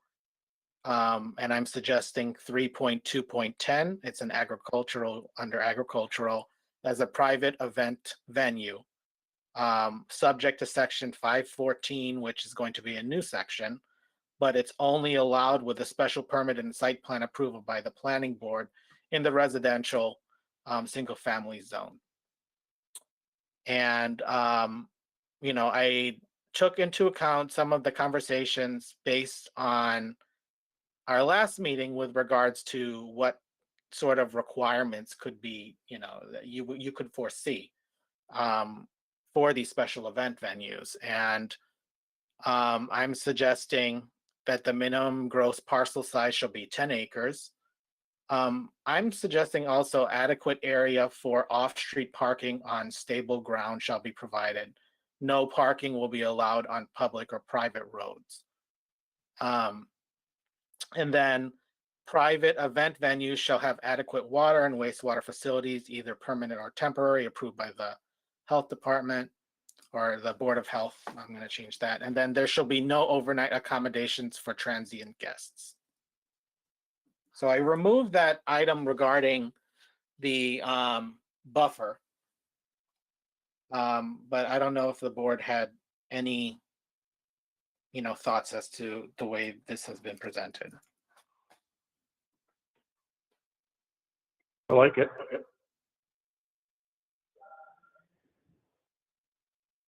Ken, Ken?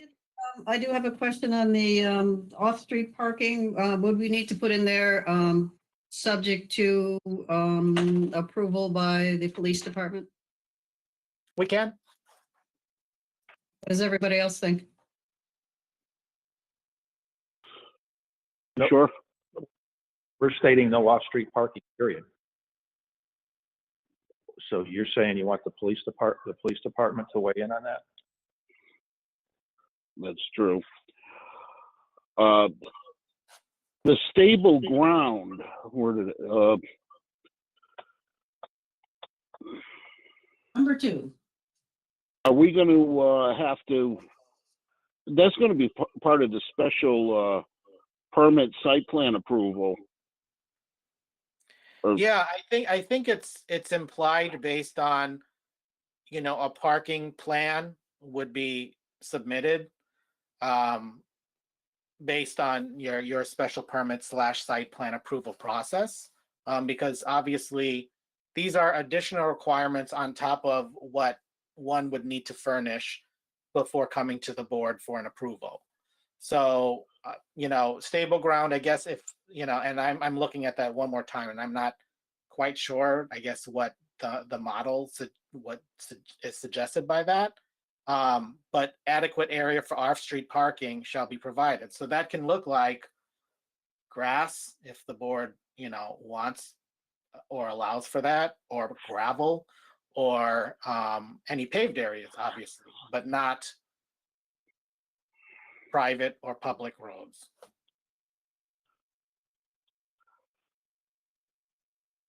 Adequate. Well, do So you it really, does, require, I mean, you'll have the off-street parking guidelines, and the planning board will take that into account based on what one might submit in a special permit application. But yeah, I think it's the knowledge that an applicant would need to identify an area on the plan where there would be quote unquote adequate area for off-street parking.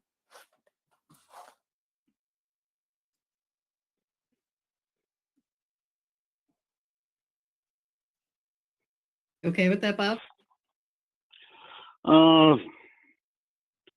I just see later on down the road,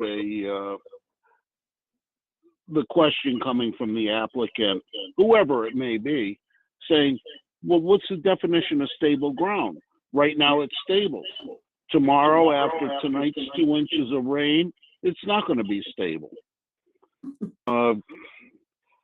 I just see a potential issue for future planning boards there.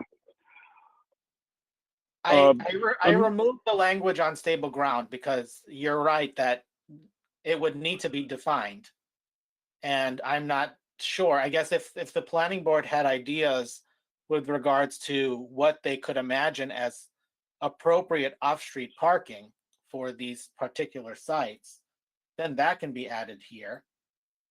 Otherwise, it's up to the planning boards to determine, however it's presented in the parking plan, if the applicant has presented a plan that has adequate parking based on the use that they're presenting to the board. So Well, I did remove it based on that. But I don't know if you want to include it. But I do get your note about future planning boards understanding what stable ground is, and applicants asking, does this apply or does that apply? So that's just a comment. I don't know if well, how do we have in our other bylaws or existing bylaws, how do we have it worded regarding parking areas for new facilities? let me read that. There's a little bit of a difference here because this is for private use versus public. Right, but it may give us an idea of some wording. Oh, okay. I see where you're going. Okay.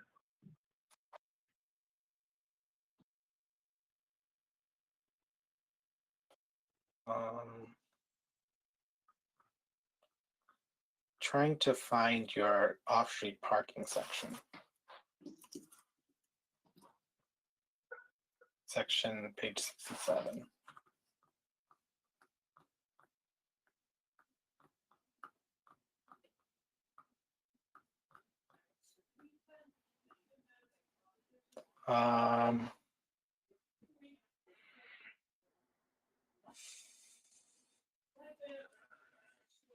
Let's see, minimum areas required. It doesn't provide any descriptor with regards to whether or not it needs to be paved versus unpaved. And I think probably the board may have approved plans in the past, with, here, surfacing. Required parking and loading areas and access driveways shall have an adequate all-weather surface capable of allowing free and safe movement of all vehicles customarily using the facility. Nothing herein shall require the use of a hard surface. So I think this suggests that any off-street parking that's not related to a residential use could presume has been defined as an all-weather surface, adequate all-weather surface. Okay. Does that sound like that's our answer? I think so. I don't know if the board has any thought to that. So, what I would say is how that would read is adequate, all weather, an adequate area for, an adequate area of all weather surface for for off-street parking shall be provided. Can you May I ask a question? rest section 5.6 off-street parking loading? It would apply. There would need to be some sort of, because if you're going through site plan review process, there would need to be other aspects of the bylaw, which you would take into account this particular section and more than likely have a conversation with the applicant regarding what adequate parking is. But whether or not you need to, you can say compliant with 5.6 off-street parking and loading. However, that 5.6 would also be taken into account anyway in the review process. But this way they would know ahead of time. Sure. Yeah, I think we can. Not every applicant is going to comb through our wonderful bylaws looking for anything that applies to them. There is a question in the chat from Ms. Labonte. Could all weather parking include grass?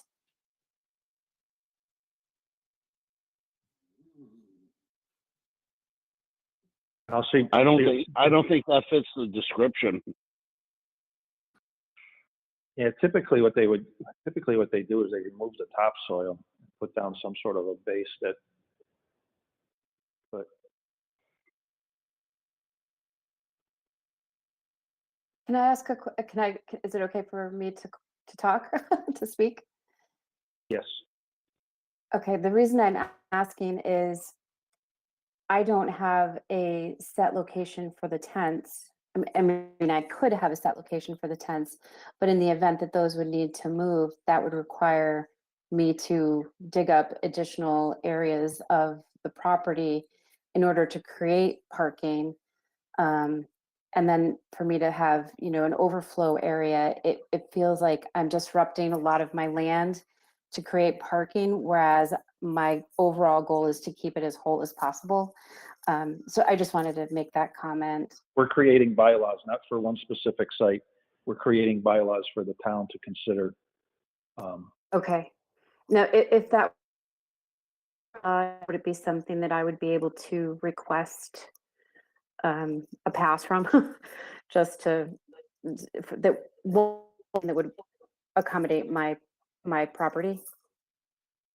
Typically, when we approve a site plan, the site plan is approved to operate under the conditions, under the plans that are presented. For the board to approve a site plan that is altered after the fact, not be allowed. If an applicant came to So the board, I would and said, have to, if an applicant came to the board to do park here, but we want the ability to put here, here, and here, then that would be something the board could consider. But if a site plan is approved that parking is going to go, you have to show you have the ability to park X amount of vehicles, and the tents will go here. Anything that alters that would have to come back before the board for another site plan approval. okay, that's fair. And I guess I'm just a little hung up on the parking component. So if I were to come to you, it could not be a grassy area. It would have to be some alternative to grass, is what it sounds like. I don't As think we've the gotten there. new bylaw. You'd have to, the applicant, whatever our bylaw reads, have to prove that it meets it some other. Okay, And thank you. there's a lot of reasons why once the site plan's approved, you have to, you'll have to operate under that, because we'll be a lot, and I don't want to get into this too much because I don't want to be specific on what we're doing here. But when we approve a site plan, we're going to require access. When we send this out to DPW, fire, police, they're going to making sure that there's adequate access for emergency, or adequate access to emergency ground, or adequate access that can get in there without getting stuck and delaying them from another, to be able to go to another emergency. So there's reasons why, you have to comply with this. So anyway, Understood. back to Ken. The way that particular clause for adequate area of all weather surface for off-street parking shall be provided, that would need to be included in the site plan. It would be up to the applicant to, obviously come up with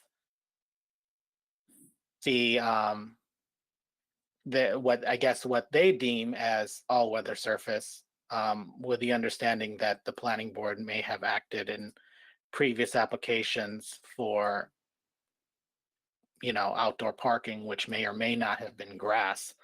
So there would just be a requirement for a parking plan that would need to be submitted with this application. So that, of course, is included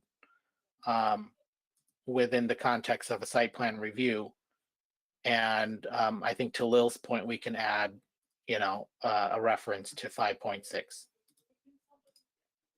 of the zoning bylaw. Another question. Private event venue, you have no in general business. Do we want to allow it? I think the only thing that, may give the board pause with regards to that is looking at the parts of town where you have general business. I don't know if there would be 10 acres available in that zone. I think this is obviously geared towards parts of town which are more remote. I think that's just my only comment. That makes sense. But keep in mind, we already have that in our business. We already have what? The campers has a huge building with a building in the back. So we Same should, thing.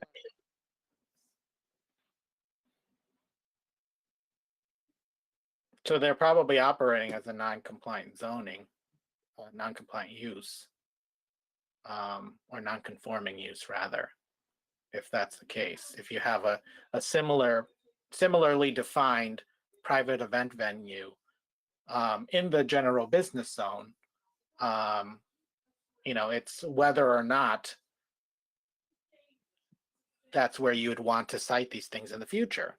Obviously, I think there may be an issue if that particular use in the general business zone wanted to expand or wanted to, apply for this type of permit for whatever reason. It would give them ease if it was allowed in the general business zone, and if they could also demonstrate that they had 10 acres. Because that's really your foot in the door, is whether or not you have 10 acres of property. But again, we're saying 10 acres of use because you're going to residential. You want to make sure there's proper buffers. In a business zone, you don't need that kind of buffering because you're in a business zone. You should be able to do something like that on 3 acres or whatever.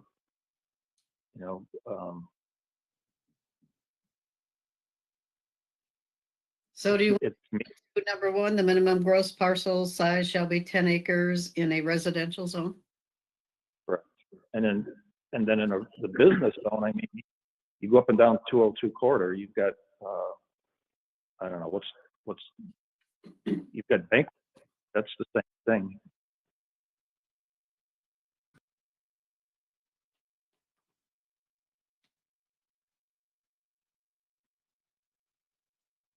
So did I the have board- another, Go ahead. I have another question. Are we opening this up to where we may end up with a tag sale flea market type thing like on Route 47 or a No, I mean, mud truck rally? nope. And the reason is because that's open to the public. These are private events. He called it out earlier by invitation. Oh, you are correct, Jim. Thank you. So yeah, I see where you were going with that, but I think Ken already covered it there pretty good. Yeah, I think that's probably that, including the point that Bob brought up at the last meeting, which was to include language about transient guests, that they're not permitted, or any sort of overnight accommodations on the parcel would be not permitted. Yeah, so I think that does protect the town from, if that's a use that they don't want, hopefully addresses. So Ken, are Other you guys? changing the general business to the same as residential? Did the board want to, I mean, I can add special permit site plan approval by the planning board in the general business zone. I don't know if you wanted then to qualify that with a certain acreage along that. I think it's important because we're not adding that there is a required buffer for the activity that you may want to, I don't know if that needs to be taken into account in any way. So maybe keep it as not allowed in general business. What does everybody think?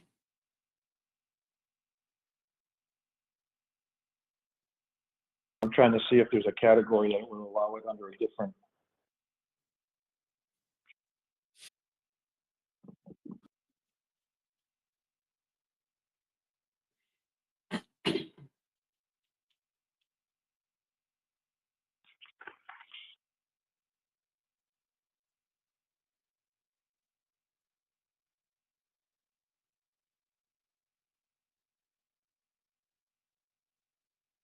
Well, let's think of it this way.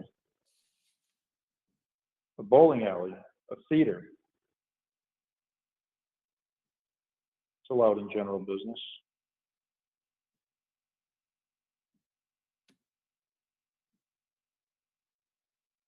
I think it's already allowed, to be honest with you, under site plan approval. Indoor venue. So we should change the no then.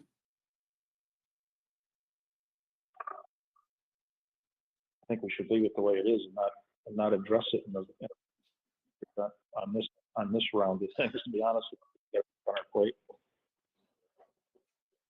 But if I you're mean, saying it's already allowed somewhere else and you say no here, you've got conflicting things.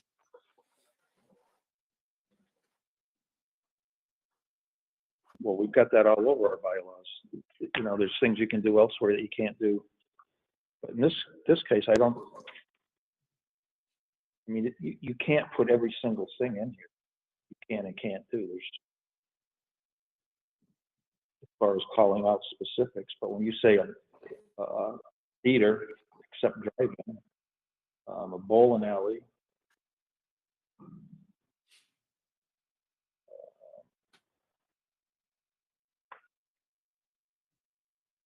I mean, that's allowed. Those are big. I don't.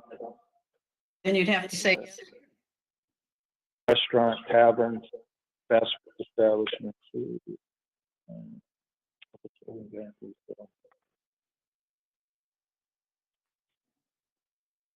those are with site plan approval and some with special permit. Bowling alley is site plan approval. Yep. So we should say site plan approval with this one, just to keep it consistent.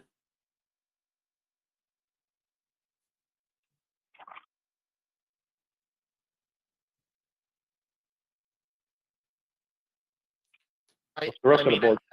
I think one of the things that, the board may want to consider, if it is looking at this particular type of use that would be deemed now a private event venue,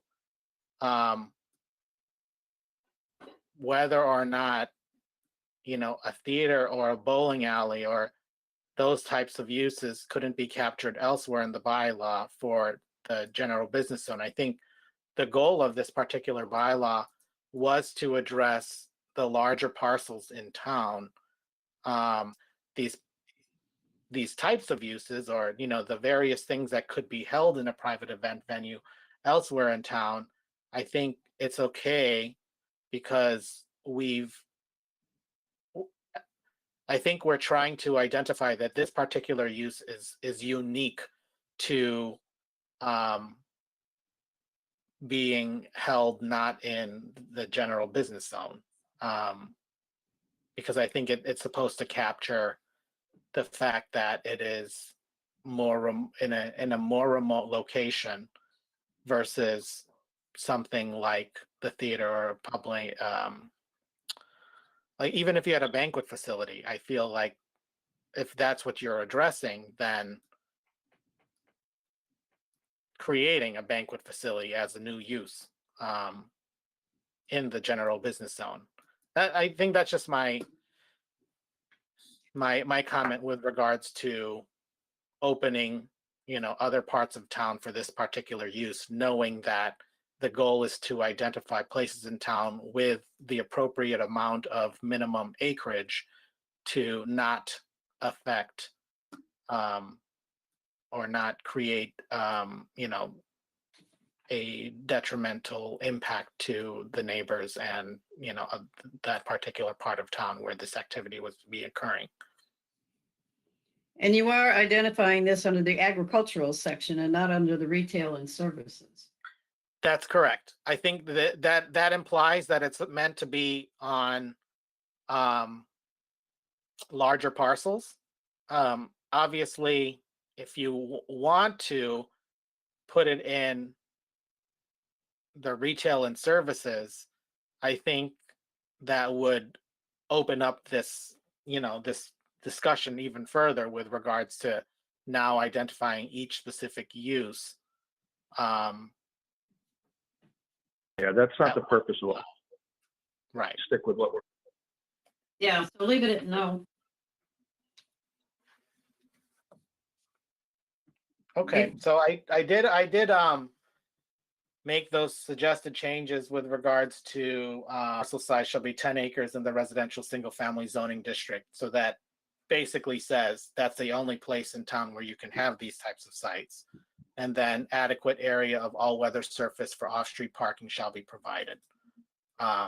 And obviously, you know, that's part of the site plan review process. And we can say, did you want to address the reference to section 5.6 here?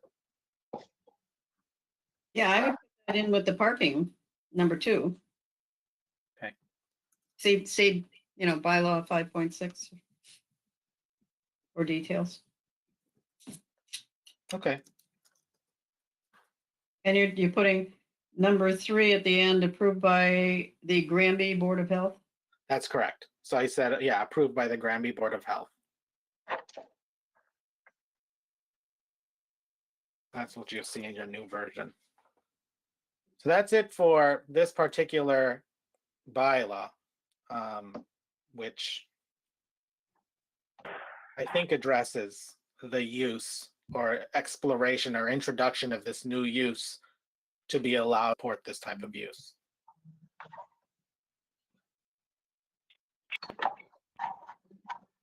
We had talked briefly about deliveries and pickups, you know, delivery of food or whatever, as well as delivery and setup of tents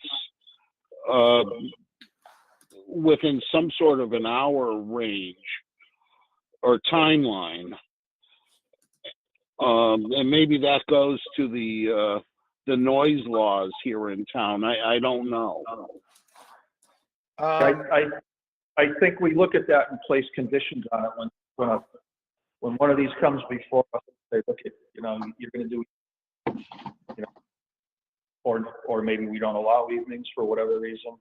But you know, all that stuff is just those are all things we put in as conditions on a special permit, rather than a blanket bylaw for everything. I'm okay with that. Yeah, we do the same thing like with Dollar General. Let's have to go off by, you know, 9 o'clock. Pay some of that from the abutters.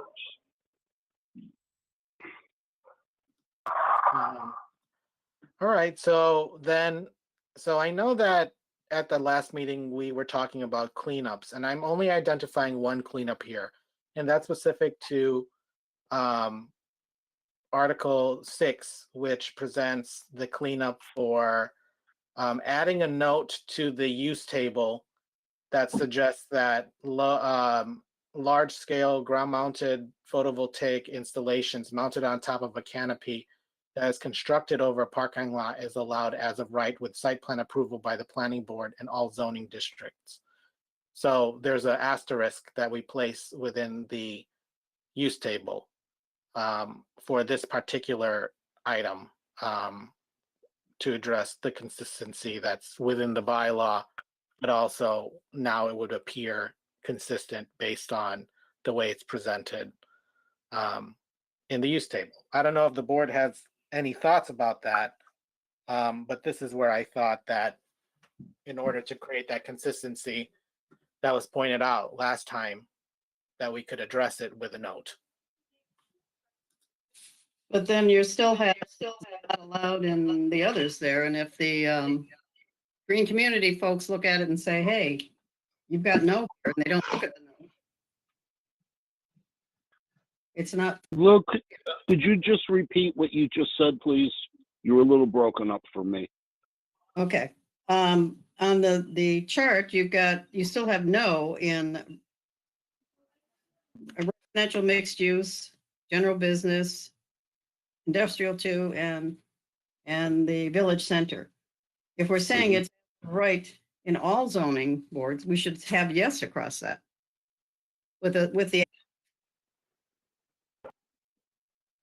So putting yes is a little more confusing than the way I've suggested that if you read the asterisk, it's specific to, you know, ground mounted on top of a canopy. But now that that we've had this discussion, maybe it's also worthwhile then to establish a new use that says large-scale ground-mounted solar PI mounted on top of a canopy over a parking lot, or come up with better language than that as allowed. And so with yeses all across the board. That would probably make it Well, site plan approvals by the planning board. right. But we would, we definitely need to do it now, or we're jeopardizing our green community status. So what I can do, as I'll turn this around, is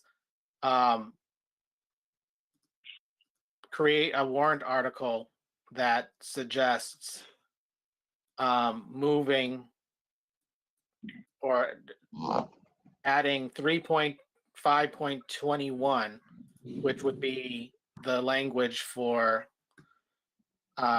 any large-scale ground-mounted solar over a parking lot with yeses or site plan approvals by the planning board across all zoning districts, and then move all the rest of the items down.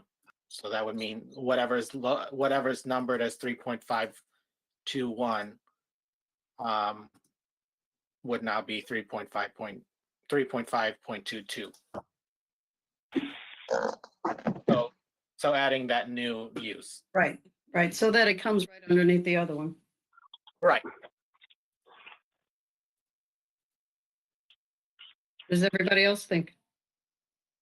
I'm okay. Yeah, Rob's good with it.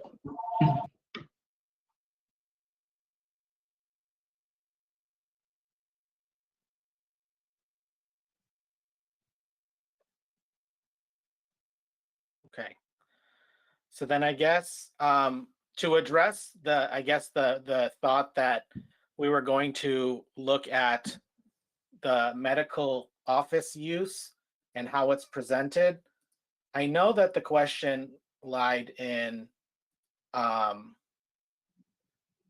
use table and how it's compared to that weird section that creates a chart of permitted uses only under the business park overlay.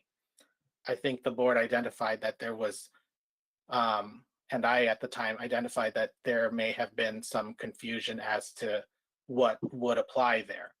So in review of that, because medical office use would be allowed in a business park overlay, it suggests that there is you're enumerating, you're creating the standard for that particular use to have 1 to 3 doctors, whereas the way that it's presented in the use table for a similar type of use is what is it? Doctor's office. For that. Where is it?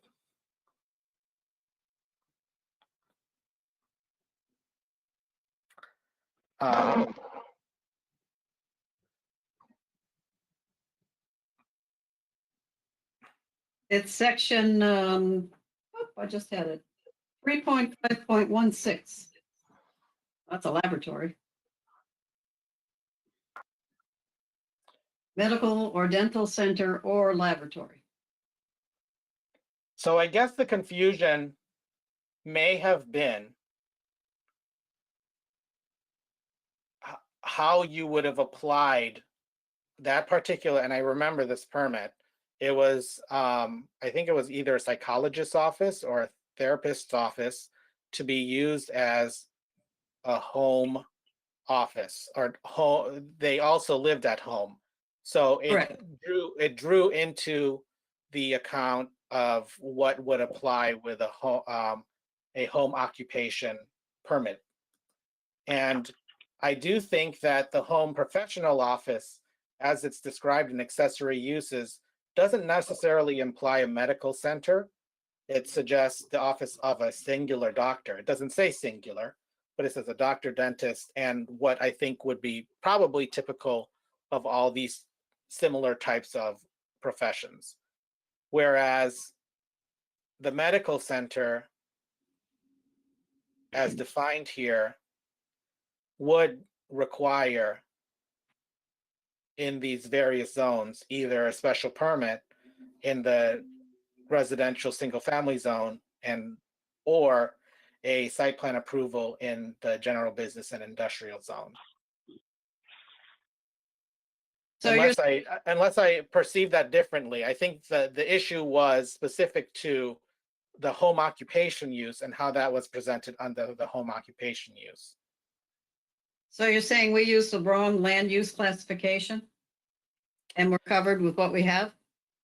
I think you're covered with it to go through the process for that wouldn't necessarily require a permit by the planning board based on the home professional use office as it was presented by that applicant at the time, seemed to satisfy the current zoning, which is your residential single family zone. So I think the town is covered based on maybe the confusion that may have lied in that particular application, because you're treating it as a doctor using his or her home for a home professional office, home occupation type use. So 3.7.1, home professional office is allowed in residential, and that's what it would have fallen under, and we wouldn't need to do anything. Yeah, just whatever would be required for any sort of other approval by the town. But the planning board wouldn't have needed to act on that particular permit based on this. And I think, the medical center is specific to how it suggests an amount of activity that would be more so than a home professional office. I think that's just my comment. Kind of like an emergency room or whatever those. Yeah, like a urgent care center, that has a professional suite of doctors, more so than a singular doctor or, similar profession using their home to, see patients. What does anybody else think? Yeah, that's fine. I mean, it's also in the chart, not to exceed 35% of the dwelling, not to exceed 800 square feet. I mean, it's pretty hard to run that kind of an operation out of that footprint. I'm good at leaving it the way it was. So were we right in having the meeting and the public hearing? And what I'm concerned about is we just sent off a letter to the treasurer that he proceeds with collection of the monies that were the town spent to have this process happen.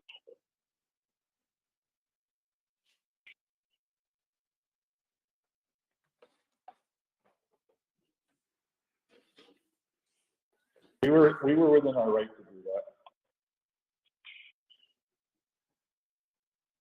that. Okay.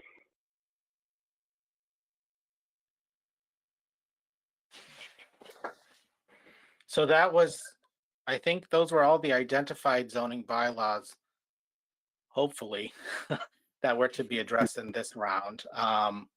The big ones obviously were the map amendments, and then we did add the barn and the special event venue item, and then doing that one cleanup. And I'll amend that language. So what's the next? Are we going to look at the final before you get it to the select board has to be by Friday. What I'll do is I'll send the board the item this tomorrow with those updates. And I guess, you know, if there's any refinement, then either, you know, the chair or any individual member, if they want, I guess if you were to make a motion of actually sending this to the board, you can suggest that there are going to be some minor amendments to this document to clarify. And then through that, you know, between now and when this needs to get to the select board, we'll just make those quick changes. I'd prefer not to do that Okay. without a, if you make the changes we've just discussed, send them out to us, present them to the select board at the same. That is the guts of what we're, after the hearing, if the field needs to be tweaked, we That can makes tweak sense. it after the hearing and then have it presented the final article, cleanest way. So I think we should make some sort of motion anyway to at least allow Ken to take the changes suggested tonight and send them to the select board. Yes. Okay. Is that a motion? I think so. I'll second your motion. Any other discussion? All those in favor? Bob? Aye. Lillian? Aye. Rob? Aye. Jason? Aye. Jim's and I. Motion carries. One thing, Ken, I would request, the changes that you made from the document that we see this evening, the changes that are made on the new document, could you do those in a different color so our eyes fall right on it and say, oh, okay, that's Sure. what changed?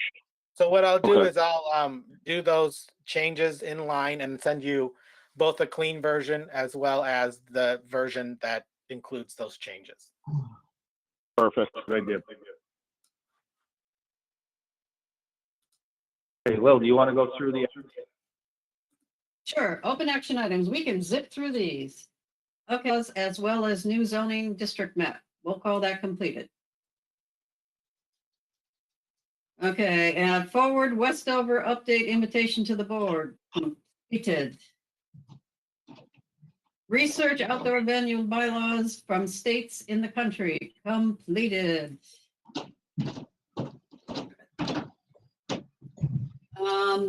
And I was supposed to send Mass DOER sample small scale ground mounted solar bylaws document to the board. That's completed. There'll be a quiz the next time.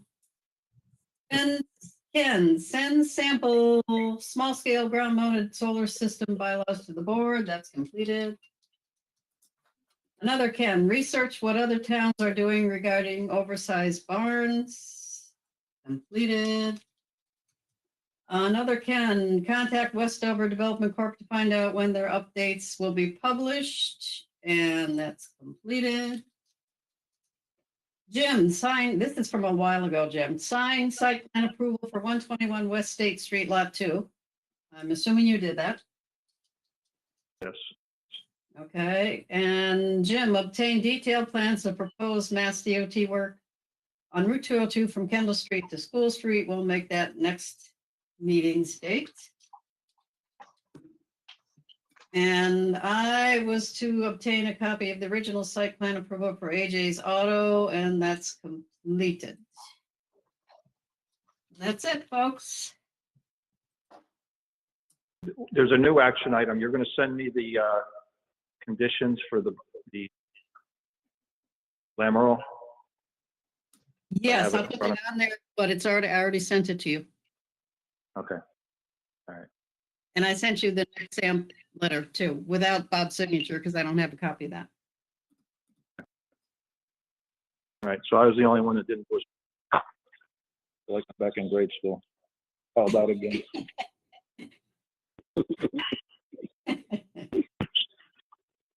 All right. Anything else? I'll make a motion to adjourn. There's a quick draw. You have a second? Jason. Okay.